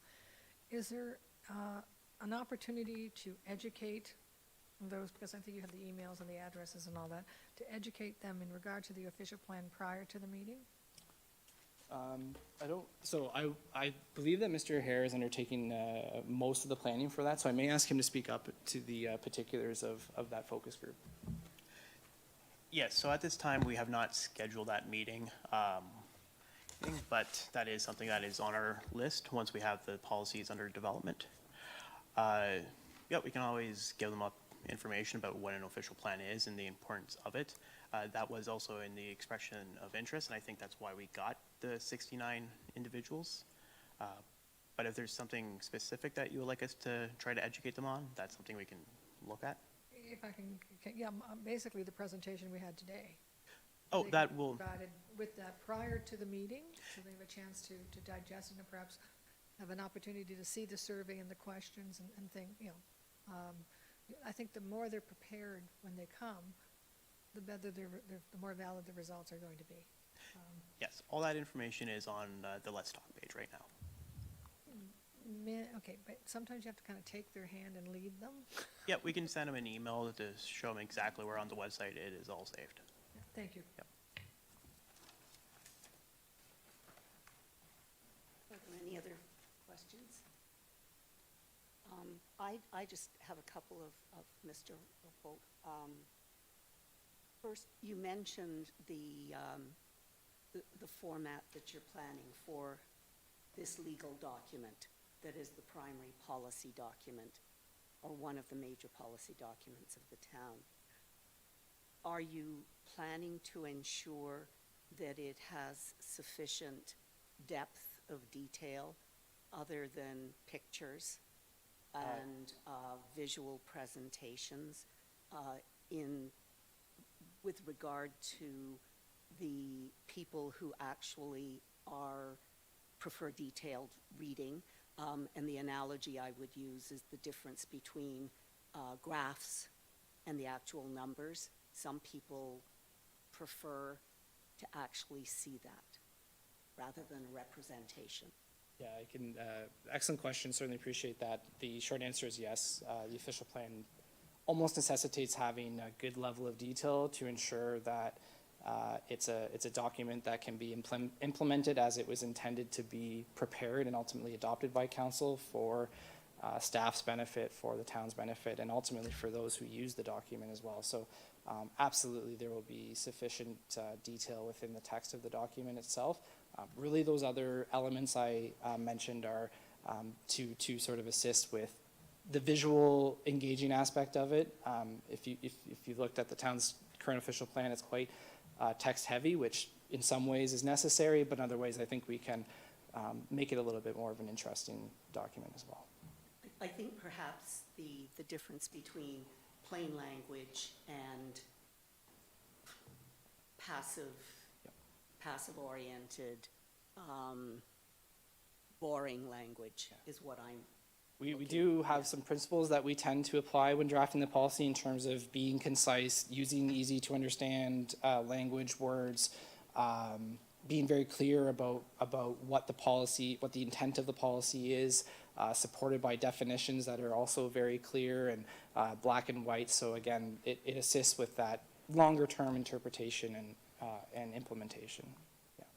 Thank you. That makes this persnickety person happy. I'm one of the readers, so. Great. I guess the other question, and thank you, Your Worship, by the way, for mentioning Ridgeway. I had planned to raise that, so I really appreciate that. The other question was with respect to, and this may be not within the official plan, but it's with respect to the housing work that is being done, and the identification of smaller homes, as well as the issue of and I'm throwing a bunch of things together, so I'm sort of getting to a question at some point. So there's the issue of smaller homes, more apartments, and seniors accommodation. I'm going to leave long-term care. Is there an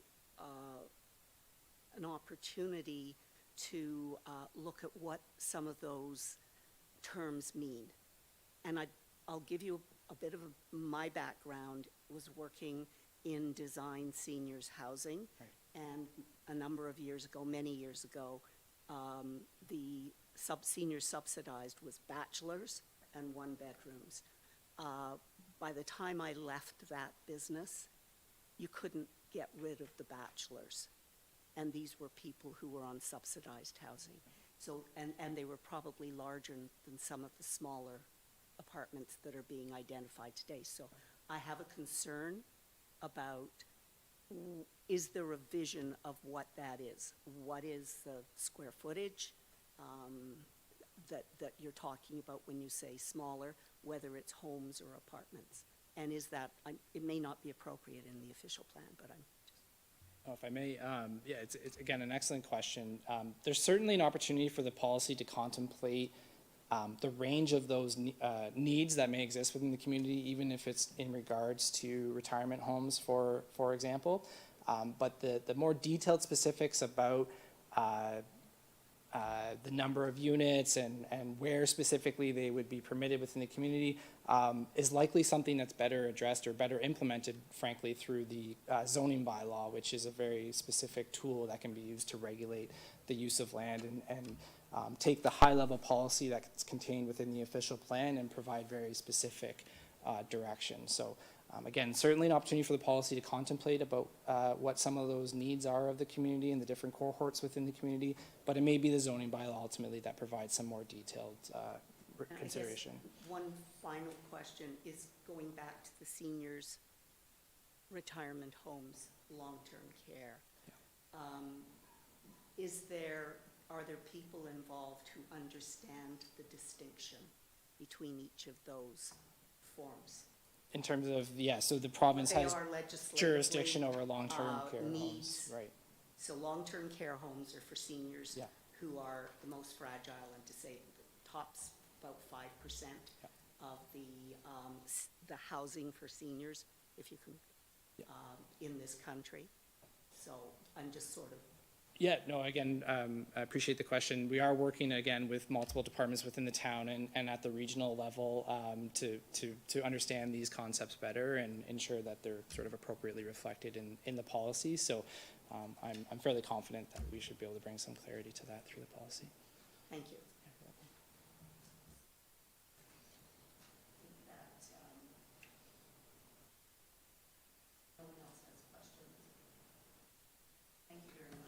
Thank you very much. I'll be on hand for the balance of the evening.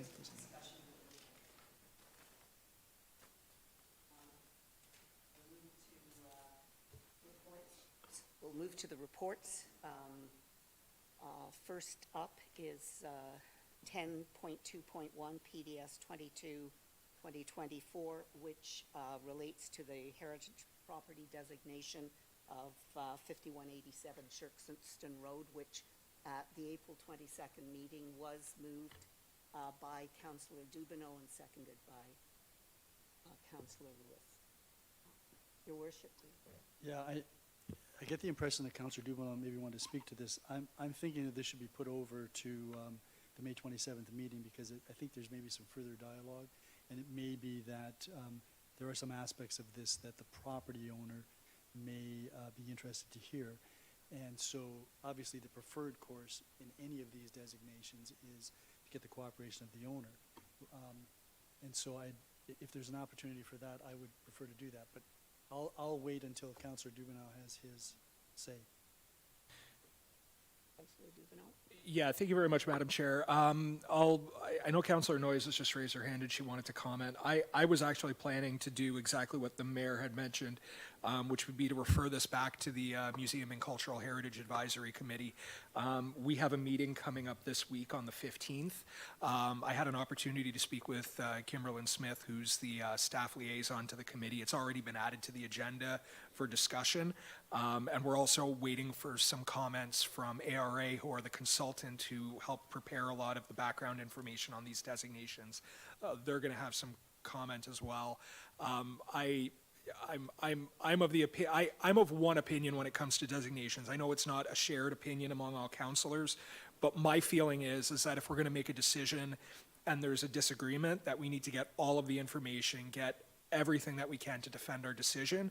And if the owner is kind of, not comfortable with this, I think we need to take some extra opportunity, have some more discussions, and do everything we can before we make a final decision. So I won't move that we refer it yet, because I saw Councillor Noyes had her hand up. I don't want to step on her toes, but if you're willing to come back to me after she speaks, I'd like to get that on the floor. Councillor Noyes? Thank you, Councillor Christian. I was not here at the 22nd meeting, so I didn't have an opportunity to comment on here. I'm kind of in agreement in regards to that. Well, I've always been that it should have been voluntary. The person who owns the property should be willing to participate in the heritage program. And reviewing this, and I'm sure that the people who do the designation have all the best intentions, but I also think they have an agenda, which they're supposed to have an agenda. But some of the scoring and some of the comments don't quite jive. For instance, if you go to page, I guess it would be 27, when you start reading the no's,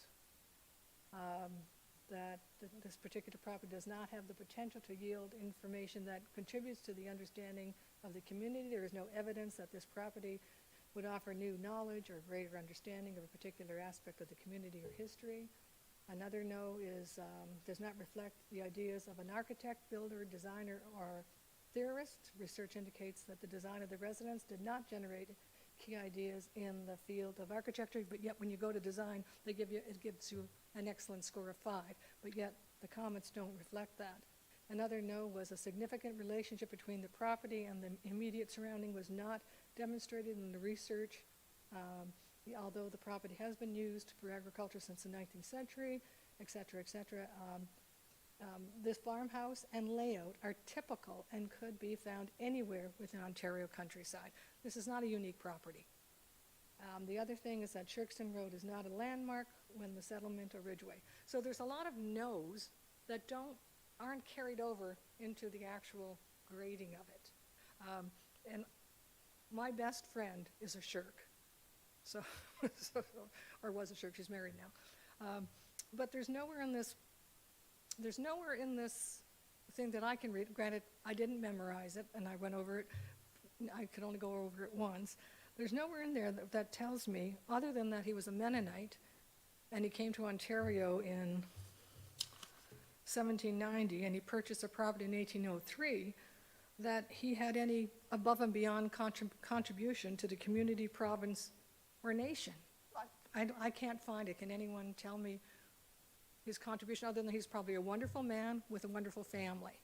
What was the contribution to the community he made? And I actually think I was in this house.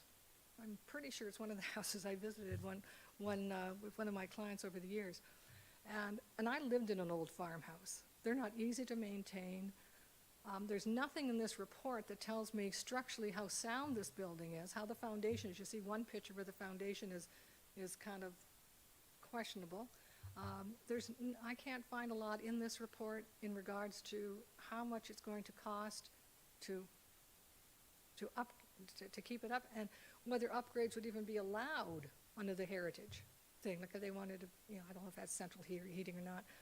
So living in an old farmhouse, I don't necessarily see the beauty of it, to be perfectly honest. And the brickwork, which is actually the house, and the bay windows that they're talking about, that's not significant, according to their own report. So I'm thinking, yeah, it's nice, it's a cute little house, but they're here, they're all over Ontario, it's not unique. So, and some of the buildings, like the milk house, that's obsolete. It's not, like, are we just gonna let it, are we gonna say, well, you can't do anything you want to it because it's a heritage now? Are we going to insist that they don't do anything to it, but keep it as it is? Or stop it from deteriorating? We can't make them fix it, but it's not functional anymore. There's no purpose to it. It's a milk house. Why is that part of this? And so I would encourage to kind of look at this report and say, okay, exactly what features should be maintained and are actually historic. The fact that it's old doesn't make it historic. And try to kind of narrow it down to extend, these are the important features we would like to have maintained. Not everything, which is basically what it's saying. Everything from the milk house to the barn to this to that. It's not all historic, although it's old. So those are my comments, and I don't think we would win at the tribunal personally, because there's enough evidence here that I would think that we've pretty much told them all these no's, that it doesn't meet these criteria. So those are my comments, and I guess my last thing is I'm always been, even originally, many years ago when we decided, it was always voluntary. We encouraged them, we educated them on the purpose and the beauty of the historic nature of the building, but it was always an opportunity for them to participate or not. And so I still hold that stance. Thank you. Noyes, Councillor Lewis. Thank you, Madam Chair. Just a couple of comments. And Councillor Noyes did raise that there are some inconsistencies where certain sections speak to one part and then kind of don't allow the same articulation to be expressed in the other part. So I do think we need to have another look at that. Just in terms of the comment with respect to not being unique, I think it's less of the person who built the property than more of the architectural elements of the home in its current state. And I do appreciate the fact that, an older building is not easy to maintain, but that's part of the reason why the older buildings go missing.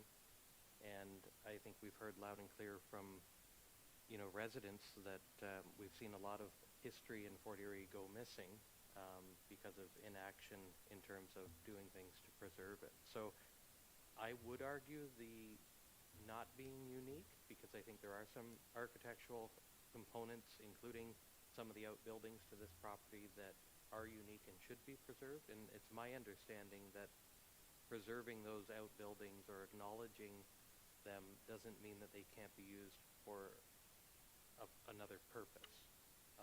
So those are just my only comments, but I do agree there are some, and I don't have the examples here, but there were some parts where it seemed it was wording it in one way in one section and then not as strong in other points.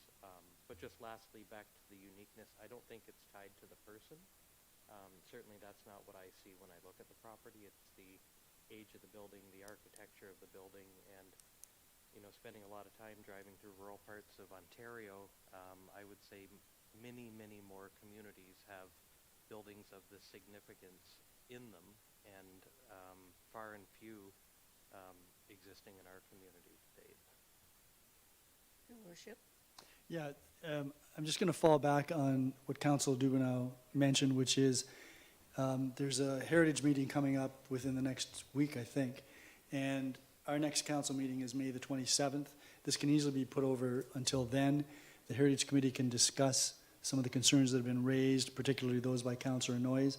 I'm not an expert on heritage designations, and so I don't know what would happen at the OLT if we were to go ahead and proceed without further discussion with the owners, but I think we should have further discussion with the owners. And, the reality is, if we don't protect our natural our built heritage, we can't necessarily rely on residents to do that.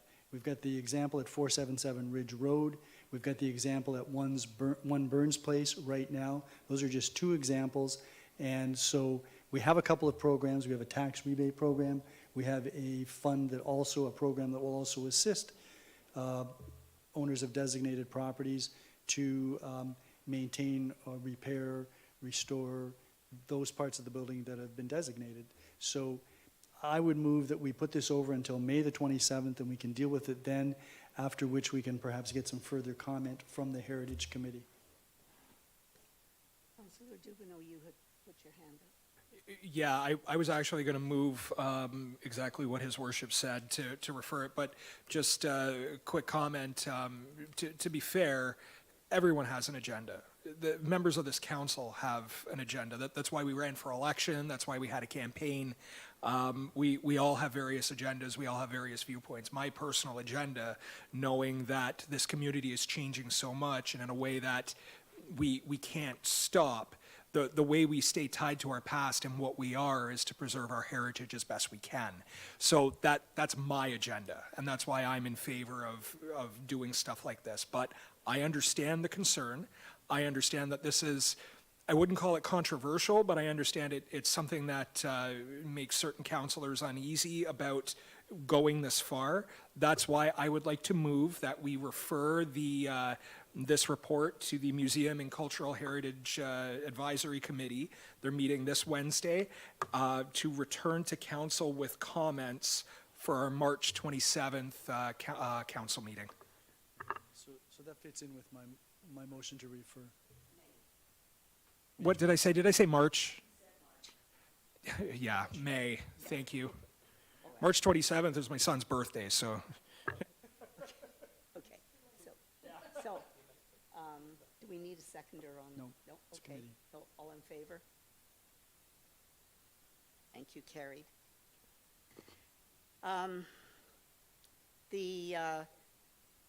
Our next is PDS 24-2024, which is the Official Plan Review Engagement Summary Report and Background Report. So moved. So moved. Okay. Are there any comments?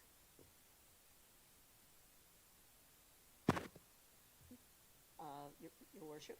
Yeah, I just wanted to comment again that I thought the report was good. I thought that the takeoff on this project has been good.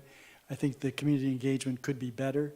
I think the highlight for me with respect to that aspect would be when Councillor Lewis asked a number of people at a recent public meeting if they'd participated in previous secondary planning processes, and of course the resounding response was no. And so that should have been a good caution to people that changes are taking place. And if you want to make sure that you've got some input into what is happening in our community, you need to pay attention and you need to make sure that you speak up when there's an opportunity to do so. Otherwise, these changes are made within a context that you haven't participated in, and now it's a little late for you to be trying to change that. This process right now is something that it's unfortunate we didn't do 2 or 3 or 4 years ago, because the growth that's been taking place now, the applications that we receive now, are really taking advantage of our existing official plan and our existing policies, all of which, in my view, are not amenable to the vision that we have for how this community should grow. And so we've got another report. I think the next report, or the one after, is a perfect example, in my opinion. It's a developer who's come forward, who's trying to take advantage of the existing documents that we've got, and it isn't really, at least in my view, something that's best for the community or in our vision for growth. And it certainly doesn't meet the housing needs that are identified in this report that come from the background study that Mr. Repholt's team has been doing. So I appreciate the work that's been done to date. I'm very supportive of this. I like the way this has been going. Please don't let me down, Mr. Repholt, because I'm hoping that the momentum will continue along the lines that it is right now, And this is going to be a fundamentally important exercise for us. So thank you, Chair. Councillor Dubanow, did you have your hand up? Oh, okay. Councillor Noyes? Thank you, Councillor Christensen. And I'm also happy with the progress. Again, I'm disappointed in the participation. But again, that's not something that we haven't seen before. And I think that communication is one of the things we're trying to work on to improve. And one of my suggestions in that regard would be we have a number of committees with people on them who have already shown an active interest in the town and our vision going forward, that perhaps an email mail out to all the members of the committees, thanking them for the participation in your committee, but this is coming down and we'd like your input, just, kind of taking their hand, so to speak. I think that would be a valuable resource in regards to emails. So I think that's good. I think that there's 69 people who have signed up for the workshop. I think that's great. I'd be really thrilled if they came. I think the number may dwindle down, but anyway, it's at least a good indication of interest. One of the things too, I know that there was advertised in the paper. I'm just going to put this out there because I actually had a talk today with the Fort Erie Observer, the lady who runs it, Jennifer, and I said, we don't get it. I think you all heard me say that before. She was surprised that we didn't get it, and she was surprised that my neighbors didn't get it. She's absolutely looking into it because it's a wonderful newspaper, and I said I miss it. Like before we could pick it up someplace at Pharmacy when they just had it in the boxes, so to speak, and now they're gone, and I'm not getting it. So she's going to look into it, and I did call the post office, and they said, "Oh, you checked off the box that said you didn't want it." I never checked off any box to say I didn't want it, and neither did my neighbors. So we're not quite sure how. She's looking into it, and hopefully that'll improve upon it. She was very concerned that she's paying for a service that she's perhaps not getting, so she's going to look into that. And again, it's a wonderful paper, so I'm glad. So if that does improve, hopefully we can perhaps advertise it again, because we're not getting much of it down our way. But again, it's we can't force them to come, but we can just keep encouraging them. And I think anything that we can try to improve the communication and participation would be valuable. And again, it's not the consultant's fault. And I'm glad that that our strategic plan falls in line, or they fall in line with our strategic plan. Thank you. Councillor Lewis, did I? No? Okay.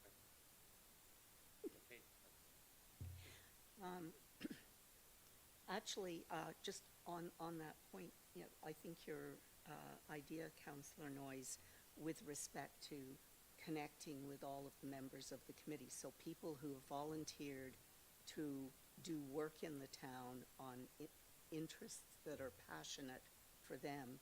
But when I think of the Seniors Committee, the Accessibility Advisory Committee, the Affordable Housing Committee, the Mayor's Youth Advisory, I could see a lot of interest, and perhaps even just, we have their emails, their captive audience, perhaps that's something to think about,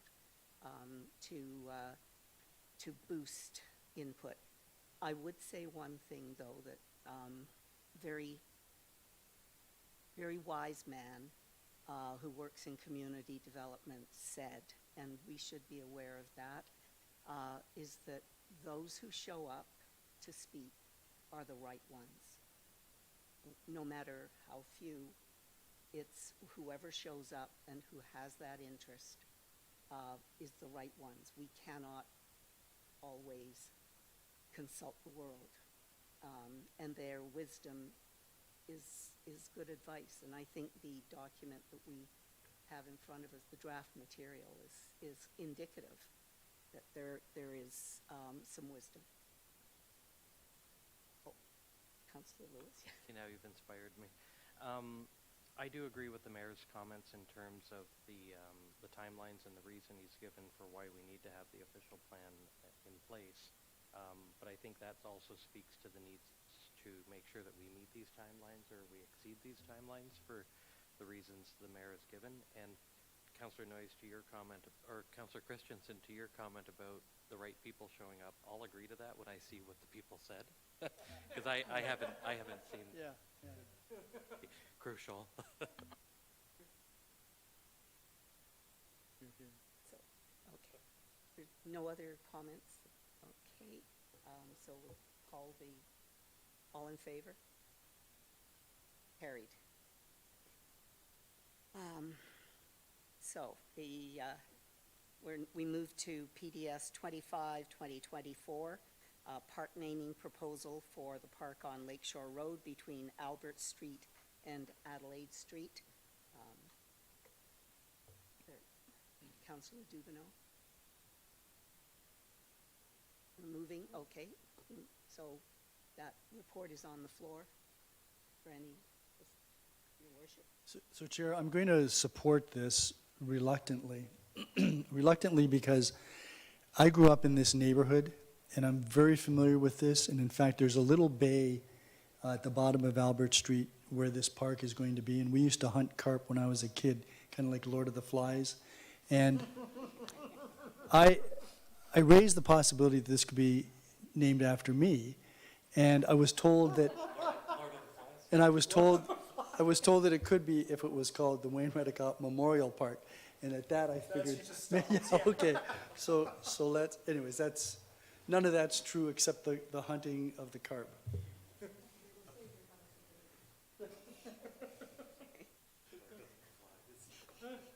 Any other comments? Too late. Call the question. All in favor? Carried. I don't want to laugh too much. So we now move to PDS 26, 2024, proposed draft plan of standard condominium recommendation report for 255 Emmerich Avenue. Councillor McDermott moves. Are there any, your worship? So this relates to another park, and when I was going through this report, I came across the proximity of local parks, and there's one park called, supposedly, Donald Pigeon Park in Fort Erie. So I've lived here all of my life, and I'm very familiar with the area, and I don't know who Donald Pigeon is. I thought at first it might be a misnomer of Bowen Road Park, but as it turns out, it's the park at the bottom of, it's not even a park, it's the area at the bottom of Dufferin Street between the coal docks and the little spit that circles around into the water. Now that is where the customs house used to be, and Herb Guess, I believe, owned that land, so I would have thought it would be Herb Guess. Anyways, I spoke to Annemiek about it, and I said, you know, I'm going to contact David Adames and see what they know about Donald Pigeon Park, and they know nothing about it. However, Jim Hill, who works for the Parks Commission, and I both Googled Donald Pigeon Park, and sure enough, you can find it it's on Google Maps, and there's also a reference to it on the Google website, but there's no background, there's no history, there's nothing. So this is, I'm presuming, one of those deals where somebody puts something into Google and it's not questions, there's no background. And so I think that we should get somebody on our staff to follow this up and get this corrected, because I have no idea who Donald Pigeon is, but I'm sure he's got no connection with Fort Erie.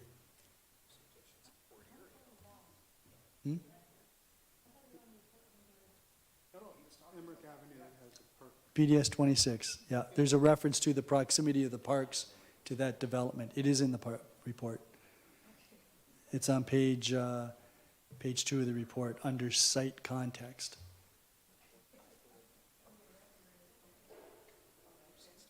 So we're talking about the park. The director is going to follow up with that, with your question, Your Worship. Are there any other comments? Councillor Dubanow? Yeah, thank you very much, Madam Chair. Just for a little bit of background here, and for those who are just taking the Coles notes and not necessarily reading the report who are watching at home. We had a brief discussion about this during the Planning and Development Services Subcommittee meeting just this past week.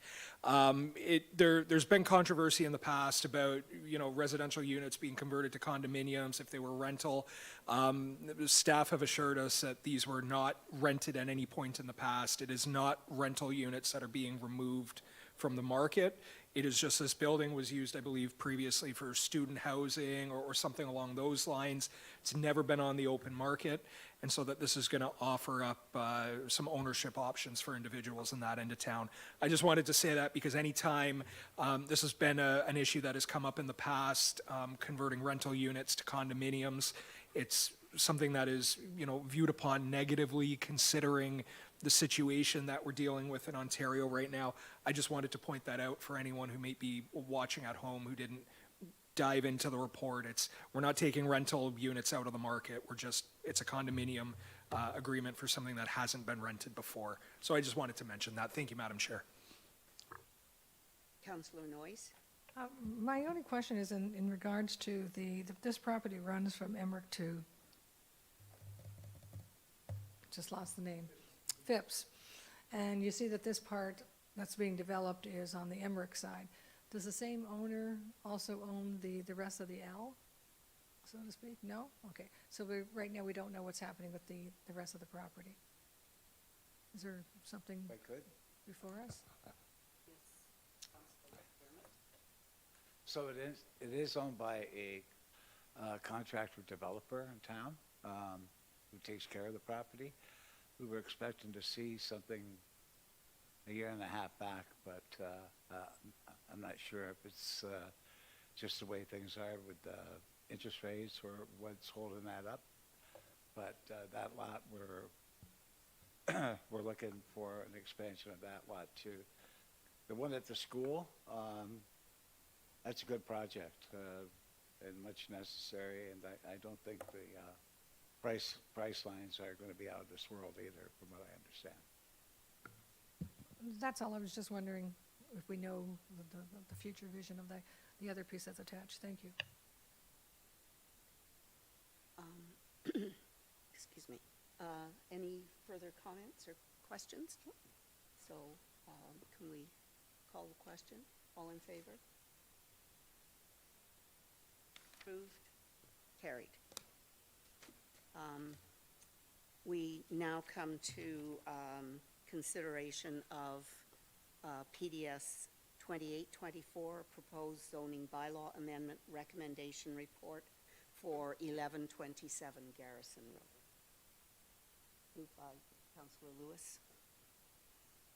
So on the floor, Councillor Dubanow. Yeah, thank you very much, Madam Chair.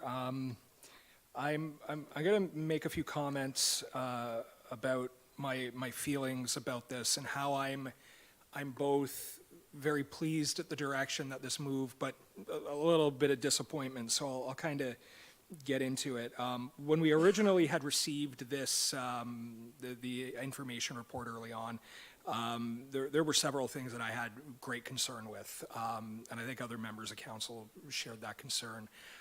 We had, single entranceways to the top floor unit, so we ended up with like these almost fire escapes on the back and other things that just were completely out of character with, at least in my opinion, what we were trying to see happen with our urban design.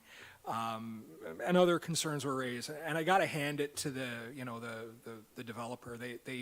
They did take those comments. They did revise the plan. They did take one floor off so that we didn't have the fire escapes and some other concerns. Kind of shuffled the site around.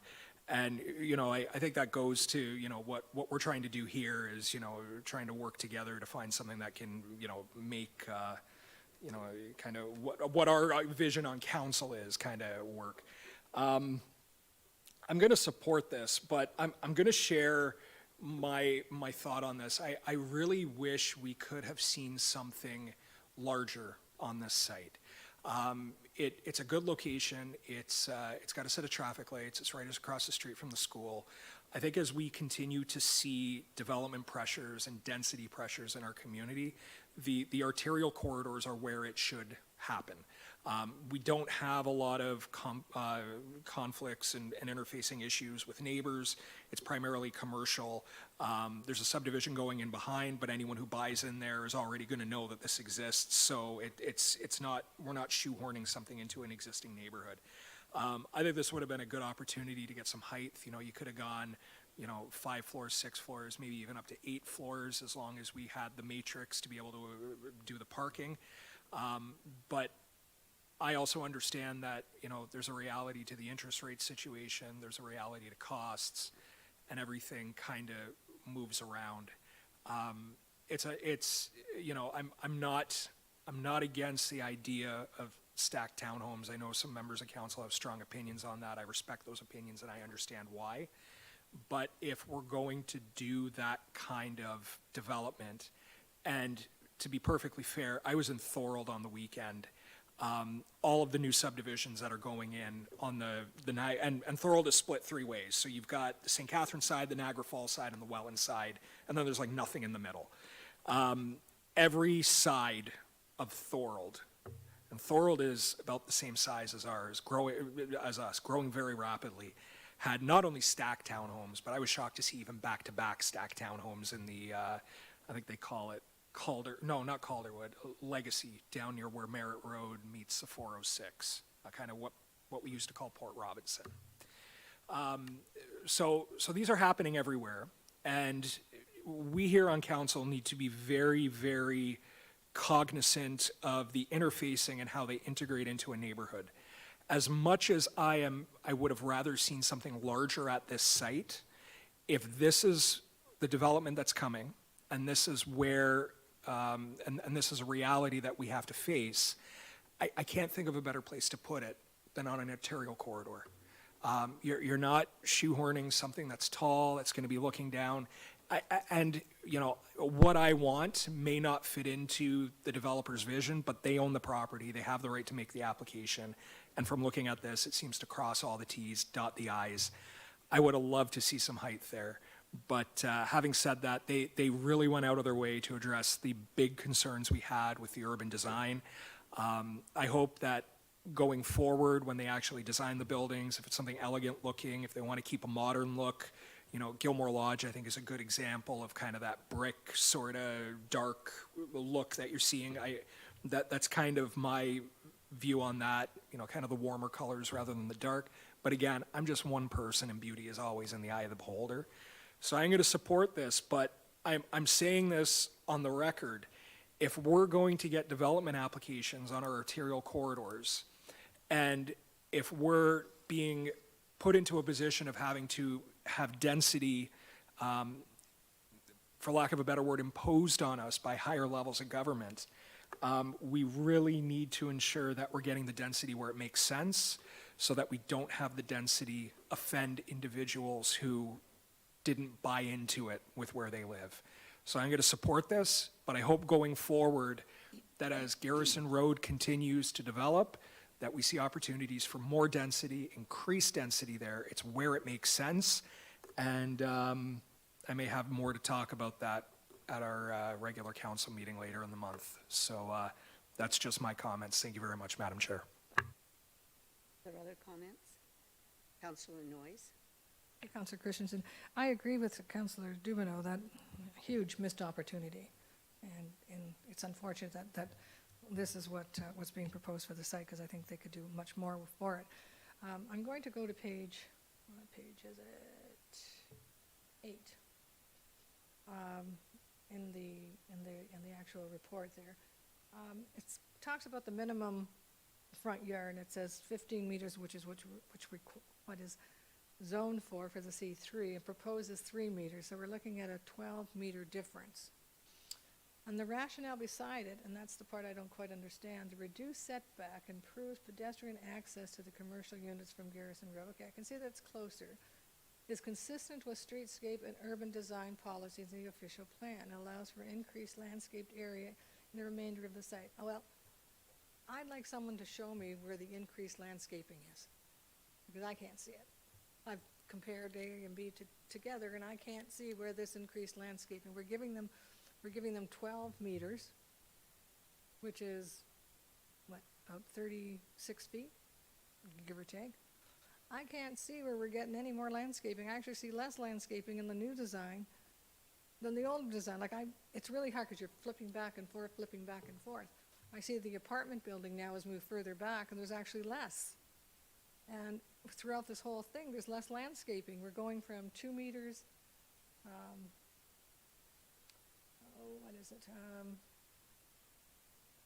from 3 meters to 2.6 setbacks. I think the side yards are less too. I don't see the increased landscaping. Someone can point that out to me. I'm missing it. Where's this 13 meters of increased landscaping? So, Waria?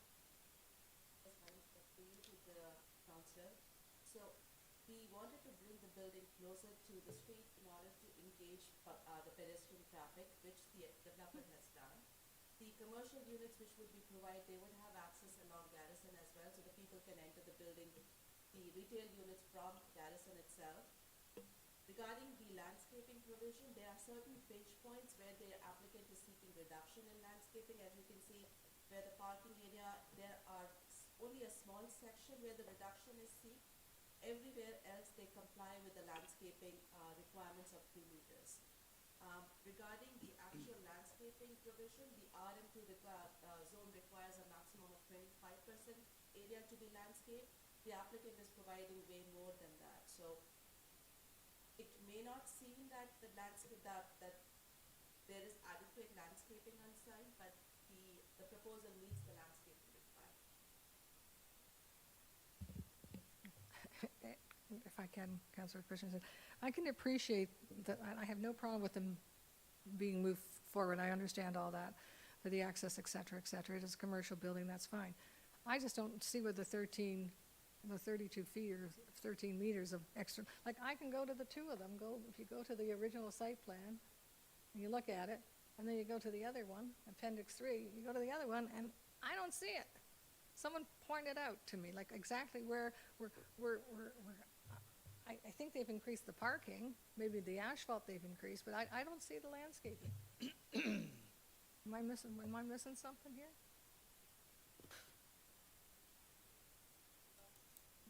Just point it out, like, tell me where it is. They have provided, like I said, there is landscaping behind all the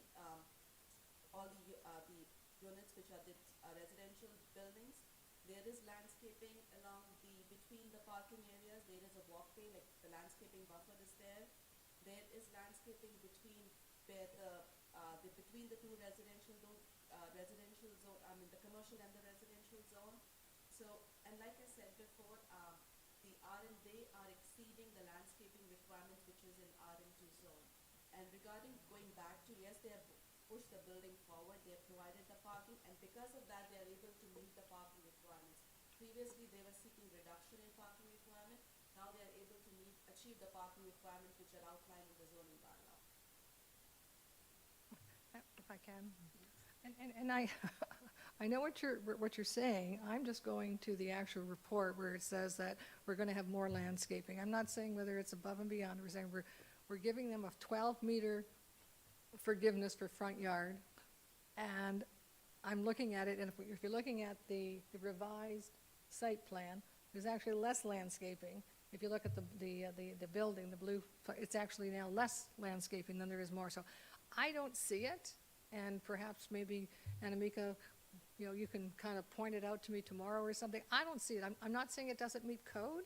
I'm saying we've given them an exception because we're going to get more landscaping. And I'm saying we're not getting more landscaping, we're getting more parking or whatever. So we're not getting our, I don't think we're giving them an exception, and I agree with that, but we're not trading it for no more landscaping because I can't see it. I guess the other thing is I do understand that they have reduced the stacked townhouses by, I think it was 7 or 8. And so I'm glad that they did hear us, but it's still stacked townhouses. So I'm still not thrilled with it. And again, going back to what Councillor Dubanow says, it's a missed opportunity. There should be a nice big condominium building here, or apartment building. Thank you. Yeah, thank you. This really, I think, is the perfect example of why our planning documents leave us vulnerable in their current form. And I'm not going to support this. I'm not going to support it because I think that this is all wrong. And I don't blame the developer for that. The developer is no different than any other property owner. They want to maximize their return on investment. And the only thing I would say is I did meet with the developers many months ago. They were interested in knowing what I was interested, or what the town was interested in them doing on this property, and they wanted to float some ideas past me. Their idea was stacked townhouses. My idea was an apartment building. And we went back and forth on that several times.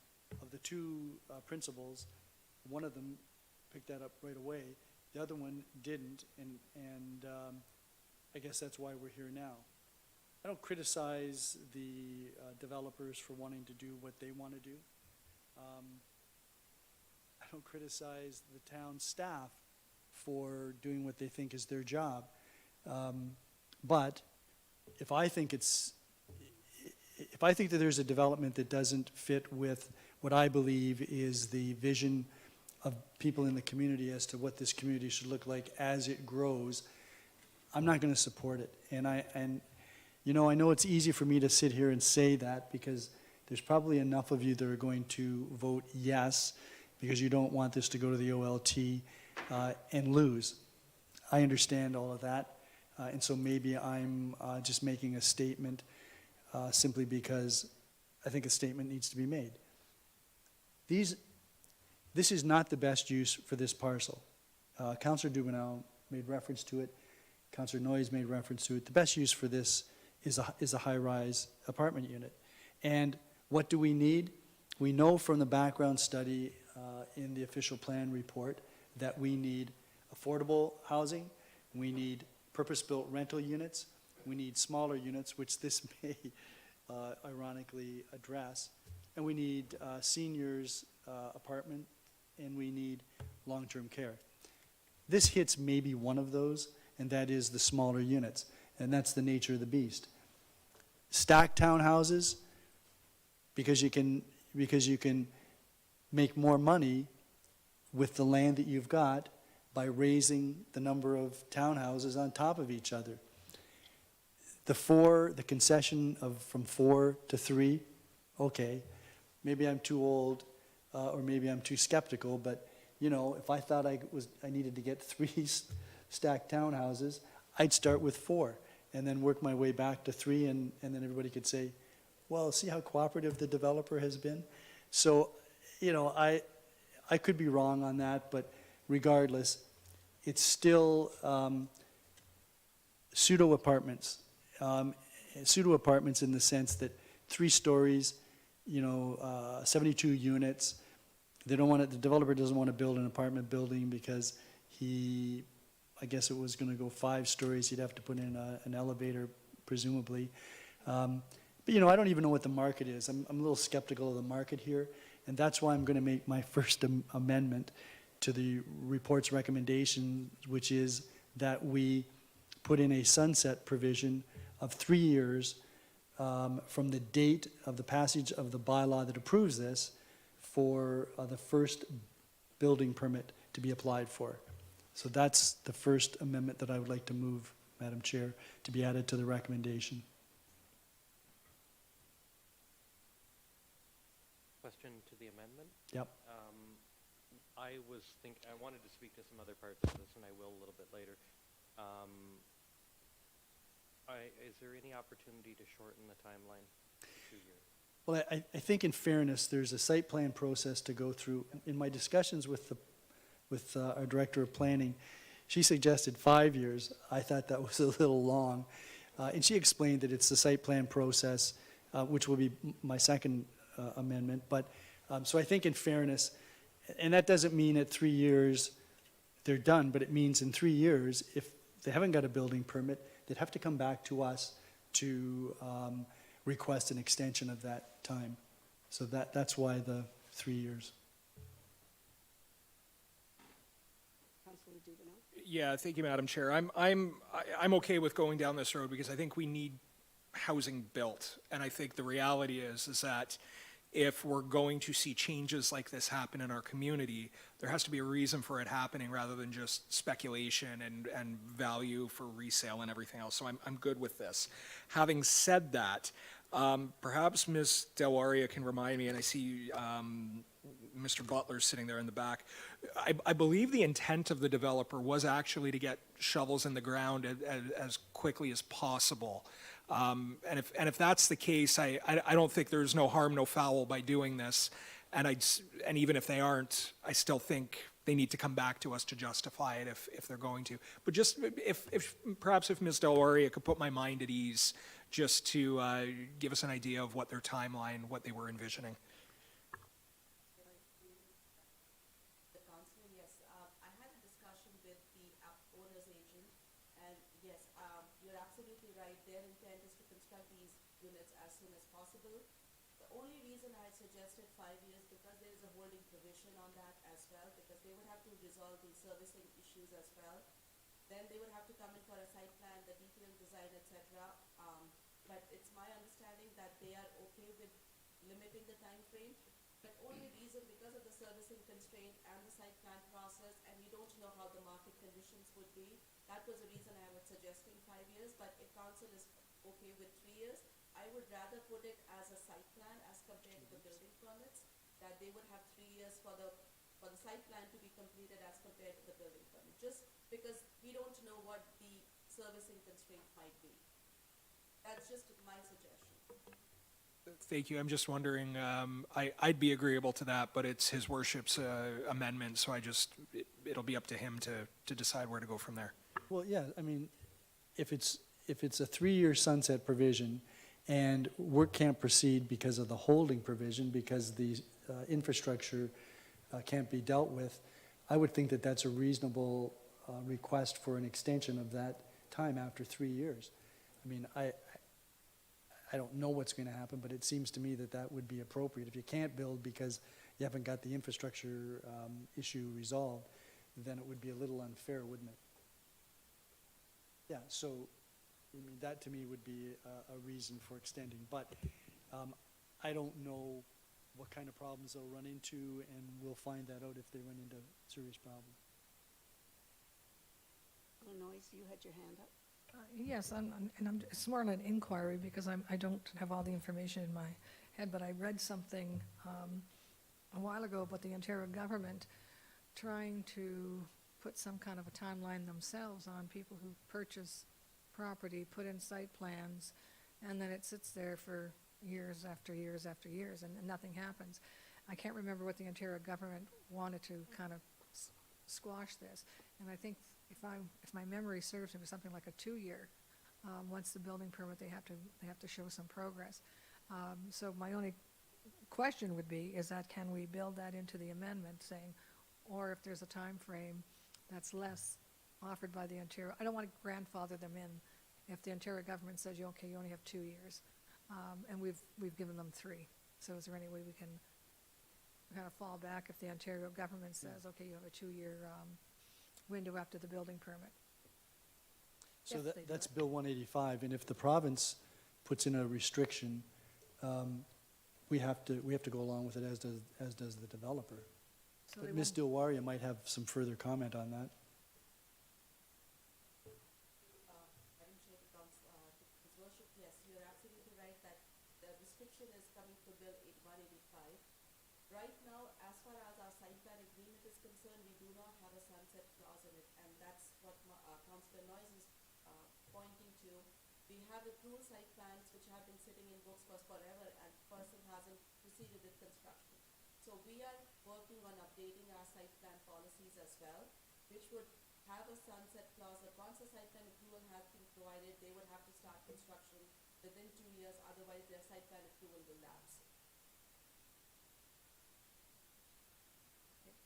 Thank you for that clarification, because I don't have all the literature in front of me, but I'm just wanting to make sure that we're not kind of like grandfathering them in to a situation that perhaps,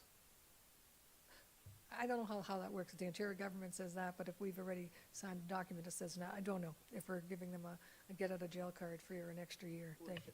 So if this amendment is passed, the developer has 3 years from the date the bylaws pass, which would presumably be May the 27th, to get a building permit. They have to do a site plan sometime within that time frame. If they get a site plan within that period of time, my understanding is that Bill 185 would say you've got to have a shovel in the ground within 2 years from the date of approval of the site plan. So this is going to be equally restrictive, I'm sure. So, Call the vote question. on the amendment. All in favor? Okay, Harry? May I continue? Yes, you may, Your Worship. So aside from my view, this not being the best use of the property, the core mixed use request also baffles me. And it baffles me for 2 reasons. This is a 4-lane arterial road for sure, and that's part of the justification as to why it should be a core mixed use. It's not a business area, it's not a downtown business area, so it's not classically what would be called a core mixed use. It's not, there's no secondary plan here, and that's the other problem that we've got. This will be the 3rd development between Crescent Road and the other side of the elementary school that we're going to be approving with no secondary plan at all. There is a secondary plan across the road. It does include core mixed use to the east of the high school, sorry, the elementary school. Again, it baffles me. The report says that in connection with this core mixed use,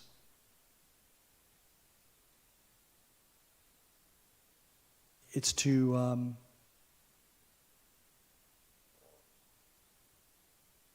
just let me see if I can find it again. It's actually the municipality, the town staff, that's requested the reduced setback from Garrison Road because they want this to be more pedestrian friendly and they want the storefronts to face the street.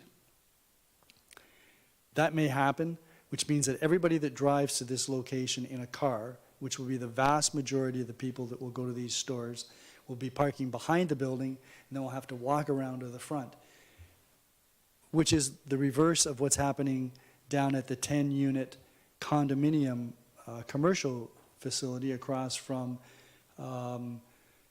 the Mark's Warehouse and the Rexall and what have you, Canadian Tire, where we compelled the developer to build close to the road, and there are 10 units, one of which is leased, and it has a back door. So if you're a pedestrian, you have to walk around to the back of the building to get in. If you're driving your vehicle, which is, I think, the vast majority of the customers, they drive to the parking behind the building and they walk into the store. I'm thinking that if this goes forward, it's going to be the same thing. It's going to be what's most convenient for the customers. And if the customers are driving, it's not going to be to park behind the building and then walk all the way around to the store, I think. Is there a way that we can compel the store owners to have their access at the roadside of the building as opposed to the parking lot side of the building? That's a question of the planning department.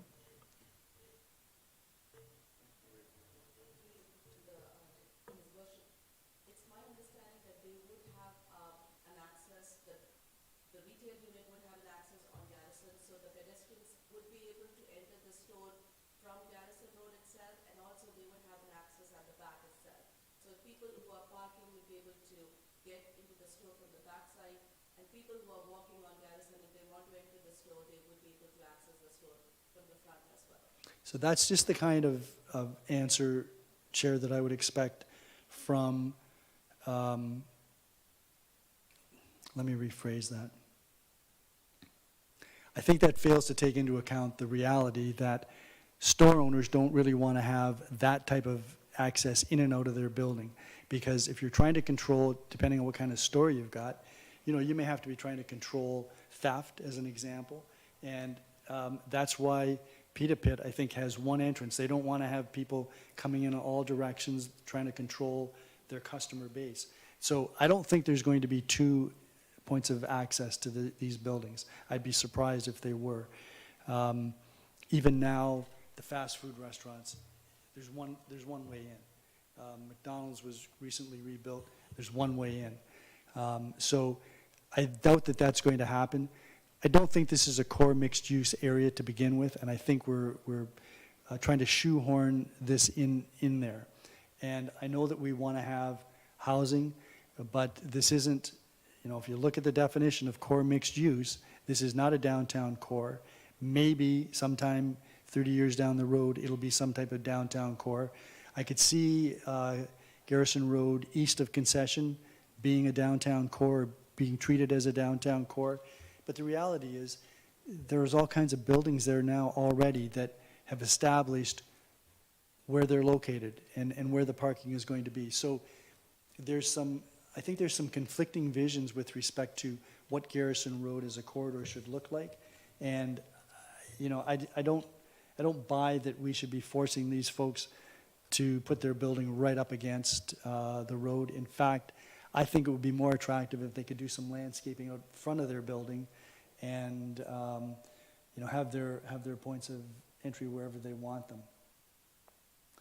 The other amendment that I wanted to move was that this site plan be reviewed by, the site plan for this property be reviewed by council as opposed to simply staff. Because I think there are some issues here that we're going to want to look at as we go forward. And I'm thinking that this might be one of those occasions where council should be looking at the site plan. So I'd like to move that when the site plan comes forward with respect to this application, that it be approved by council. Councillor Lewis, you indicated, are you speaking to this amendment? Not to the amendment, So we no. should deal with the Eventually to amendment. the Okay, so we should deal with the amendment. Will the amendments on Councillor Dubanow? Just a quick question. I'm agreeable to this too, just because, as we see these type of things, not to take away from our staff, but, a second set of eyes when we're dealing with these kind of challenges in the community is always beneficial. The buck does stop with us one way or another, and I think we should have that opportunity.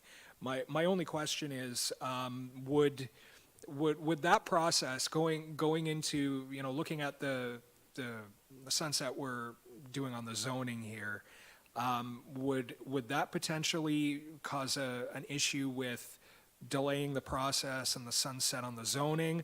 Or would it just be similar to how staff does the approval, except instead of the staff member giving approval, they just put it on the council agenda, we take a look at it and go from there, offer up whatever suggestions or comments we need? It's just for my own, just to put my mind at ease, knowing that we have a sunset. I just don't want to unfairly, put conditions on the builder here that, we've got a sunset, but then we're also looking at the site plan. I just for my own satisfaction. Your Worship, Yeah, can you Chair, I think clarify? I think we have to do site plan approvals within a certain period of time in any event. I think that's legislated. Okay, all right then. Are there any other comments about the amendment? Okay, so call the question. All in favor? Oh, carried. So Chair, just one final point then. If this passes, then the reduced setback from Garrison Road will take effect as part of a zoning change. That causes me concern because I don't think it's advisable. Anyways, I'm done. Thank you very much for indulging me. Councillor Lewis? Thank you. Now I have to try and remember what I was going to ask 30 minutes ago. Just to summarize, I do agree with the points that a number of colleagues have made, including the mayor, on a number of points. One being, and I'll say it again, I think this was a bit of a lost opportunity in terms of density, but I also realize there are some constraints in which the developer would be working within as well. And I too would have much preferred to have seen a high-rise, a Port Erie high-rise, which is anything over 3 stories, right? I also campaigned on the need for more housing, which to me is all types of housing, and I do think this does address some, and many people moving to our community that, many people in the community may not see this type of housing being the 3-story commercial or the stacked townhouses as being something they would like, but I think we also have to be mindful of the fact that there are people coming from other communities where this is extremely acceptable, low density, and if we didn't allow any type of new housing development, we'd still have the homes on Shirkston Road that we're trying to save under the heritage designation. So I wanted to make that point. The other being the flip of having the commercial properties closer to the road.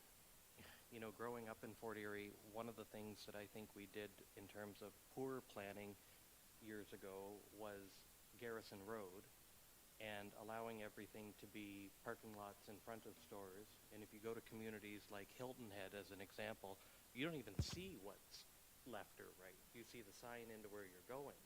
But they've done it in such a nice way that you actually drive down a street that is 2 or 4 lanes, which in Fort Erie is a wide road. Everywhere else close to the GTA is just another street. But the flips of these properties, I think, is actually something we should be trying to encourage. I think the example that the mayor used where Pita Pit is another good one where we've flipped the properties around. And I think if we continue that going down the Garrison Road, we might actually have something that maybe someday becomes attractive, because I think the direction we were going in the mid-90s with the planner of the day was very, not a lot of thought went into it. It was pretty basic planning. It fits here. Let's just multiply it down the street. The mayor kind of stole my thunder on the timeline for the approvals, and I will agree to the three-year. I think, given the conversation tonight and certainly the developers' interest to move this forward, should work. And I think the examples the mayor used of if infrastructure is not in place, absolutely, to me that's a very clear, this isn't the developer's problem, it's a collective problem, and certainly something they shouldn't be. So do I like it completely? Absolutely not. Am I willing to die on this one and go to the OLT, where I think it will probably be looked at as you know, a typical Niagara, not in my backyard approach to new development, where in other more larger urban settings, I don't even think this would be 15 minutes on an agenda. But I do agree with some of the comments about the egress in and out of the buildings, and it would be nice to see in site plan, you know, how they landscape this and make it look. But I do think the flipping back and forth as we go down Garrison Road, especially from Crescent Park, where to me those mini mall plazas kind of start, and many continue to sit vacant, is an appropriate approach. So not completely thrilled with it, but at the same point, we do need housing. We do need to increase our tax levy in terms of who's paying, and more buildings, commercial and residential, is going to help with that. So I will be supporting the recommendation from staff tonight, and I do agree. I think we need to have another look at site plan when it comes back. Councillor Noyes? Thank you, Councillor Christensen. I didn't want to forget to compliment the developer in that in regards to the accessibility units. You can now see that I think there's 7, if I'm not mistaken, accessible units, and you can see the ramps going up to the building. I think that's why the ramps are where they are. So I did want to acknowledge that they are looking at accessibility issues, and there's very few accessible apartment buildings here in town. So it's nice to see that even though it's not what I want to see, the stacked townhouses, they have given a lot of thought to making sure there's at least, I think there's 7 7 or, yeah, well, yeah, so, which is something that I think would probably be optional for them. But anyway, so I just wanted to acknowledge their effort. No other comments? I concur with the majority of the comments that I've heard. So Chair, on a point of order, you're the chair. You'd have to give up the chair to comment. To somebody who hasn't spoken. George. Just very briefly, I generally concur with the discussion. I don't want to take it any longer. I think that I decided to support this proposal because I was aware there were discussions about preferences. I think all of council has been very clear about the preferred approach. We're in a situation where we do need housing. Like other members of council, I campaigned on housing options. This provides some, perhaps not ideal. We have opportunities to contribute to advice or discussion about the nature and the attractiveness of site planning. And I think at this point, the amendments made by the mayor to effectively protect and ensure a process that has integrity will greatly improve things. And I also want to acknowledge that in the discussions within the framework that we aren't getting an apartment building, the developer has spent a considerable amount of time accommodating the concerns that the community and council represent or presented. So I'm finished. Any other comments, questions? All in favor? Opposed, if any? Carried. Back to you. Back to me. We now come to new business inquiries. There are none. And then the business status report. Yeah, I had a question on that. With respect to 3770 Hazel Street, indicates recommendation report, but I don't think we've had the public meeting on that, have we?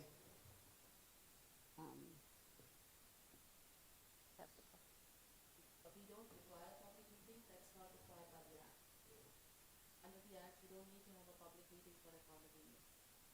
So, okay, so we're not going to get an information report, we're going to get a recommendation report. We would get an information and a recommendation report, but it would not be a public meeting. So we're going to get an information report and a recommendation report, and your recommendation report is going to be based on your planning perspective and in advance of any comments from council with respect to the proposal. Council wishes, we can take an information report, and then we can take a recommendation report. We can do it a two-step process.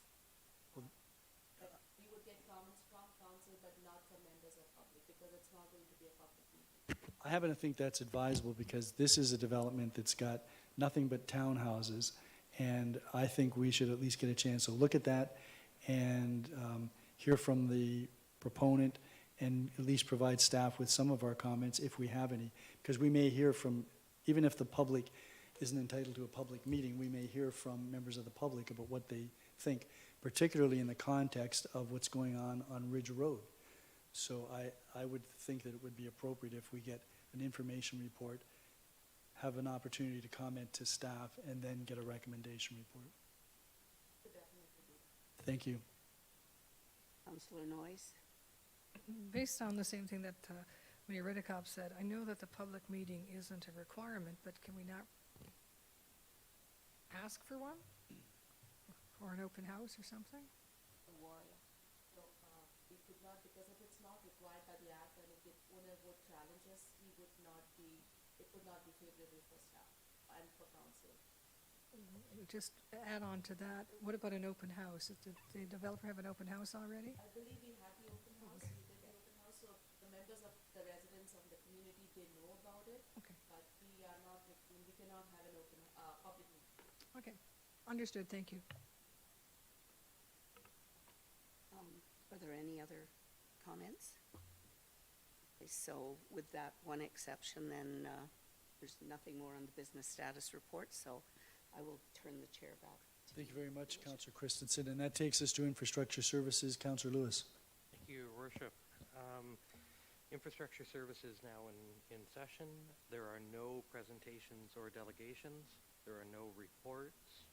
Moving on to business inquiries. Any questions? New business? Seeing none. The business status report. Any questions or comments with respect to that? Seeing none, I turn it back to you, Your Worship. Wow, well, that was very efficient. There we go. Okay, that takes us to Corporate and Community Services. Councillor Flagg. Thank you, Your Worship. Corporate and Community Services now in session. We do not have any presentations or delegations tonight. Moving on to reports. I'll look for a mover for CS 02 2024 development surcharges. Thank you, Councillor Christensen. That is now on the floor for questions. Okay, seeing none, Jonathan, must be good. I will call the vote. All those in favor? None opposed. Thank you. Any new business inquiries? Questions on the business status report? Not as efficient as Councillor Lewis, Your Worship, but turning the chair back to you. Pretty darn close, and you had a report in there. So we can give you some latitude there. Okay, we have a matter that we need to go into closed session about. So can I have a motion, mover, Councillor Lewis, that we go into closed session? Are there any questions or comments? Then all in favor that we move into closed session? None opposed, that is carried.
Okay, we're back in the council chambers, and Councillor Lewis, you have the motion for us to rise and reconvene from closed session. Thank you. Moved by myself that council does now rise and reconvene from closed session at 9:02 PM with report that council approve the closed session minutes of April 22nd, 2024, and that staff proceed as directed in closed session. Any questions or comments? All those in favor?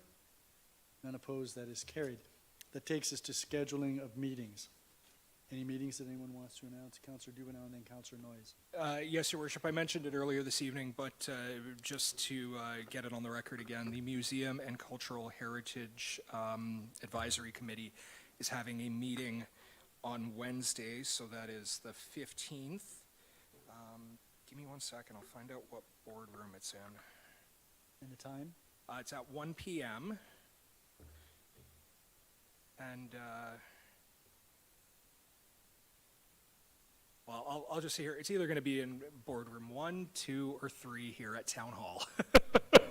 Sorry, Your Worship, my calendar isn't coming up on the screen very quick right now. I'll just to save time. Okay, Councillor Noyes. Yes, the 40 Erie not-for-profit housing meeting is at Betty's at 9 o'clock, I'm sorry, what day was that? Wednesday. Okay. The 14th, I think.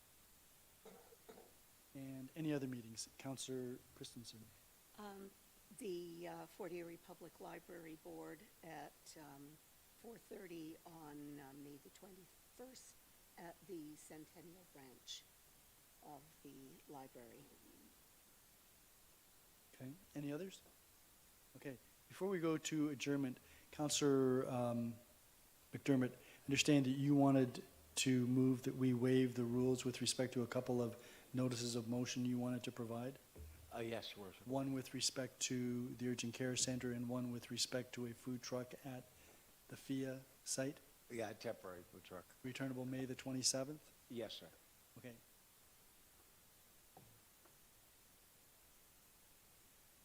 What is it?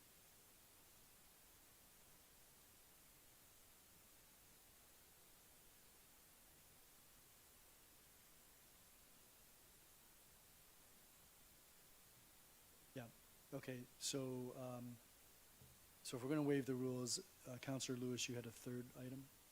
Thank you, Your Worship. And I did speak with the director before closed session, but the intent of the notice of motion is that staff would come back to council with recommendations from a planning perspective on how to tighten the timeline for development approvals, speaking to the 2 to 3 year timeline for acquiring a building permit.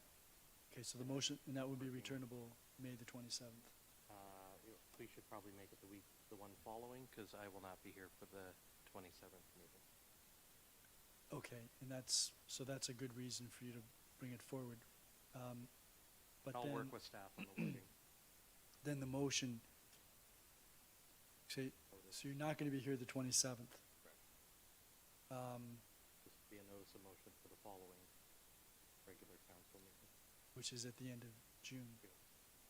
Okay, okay, It gives notice to colleagues Yep. as well as staff. okay, The yeah, intent. that's fair enough, and you're not going to be here the 27th, for Correct. sure. Okay, so we have on the floor a motion to waive the rules of procedure so that notices of motion can be given this evening for motions returnable on May 27th with respect to the Urgent Care Center and with respect to a food truck at the Fort Erie International Academy, permission to locate a food truck there, and for a motion returnable June 24th with respect to timelines relative to zoning changes Permits. and building permits. Okay, everybody clear on that? All those in favor? None opposed? Okay, so you can both give notice then, right now. So we've waived the rules for that. Now you have to give notice of motion. Perfect. So giving notice of motion of an intent for staff to come back with report and recommendations on how we can tighten the timeline for development applications to seek a building permit within a prescribed amount of time. And with staff on more accurate wording, but that at least gives you the intent of where I'm going with that. Returnable June 24th. Yes, correct. And Councillor McDermott, yours are with respect to the food truck at FIA and the Urgent Care Center, returnable May 27th. Yes. Okay. Got all of that, Clerk? Okay, so then, the last item on the agenda, Councillor Dubanow. Yes, Your Worship, I'd like to move that council and committee adjourn at 9:07 PM this evening. All those in favor? That is unanimous. Thank you, folks.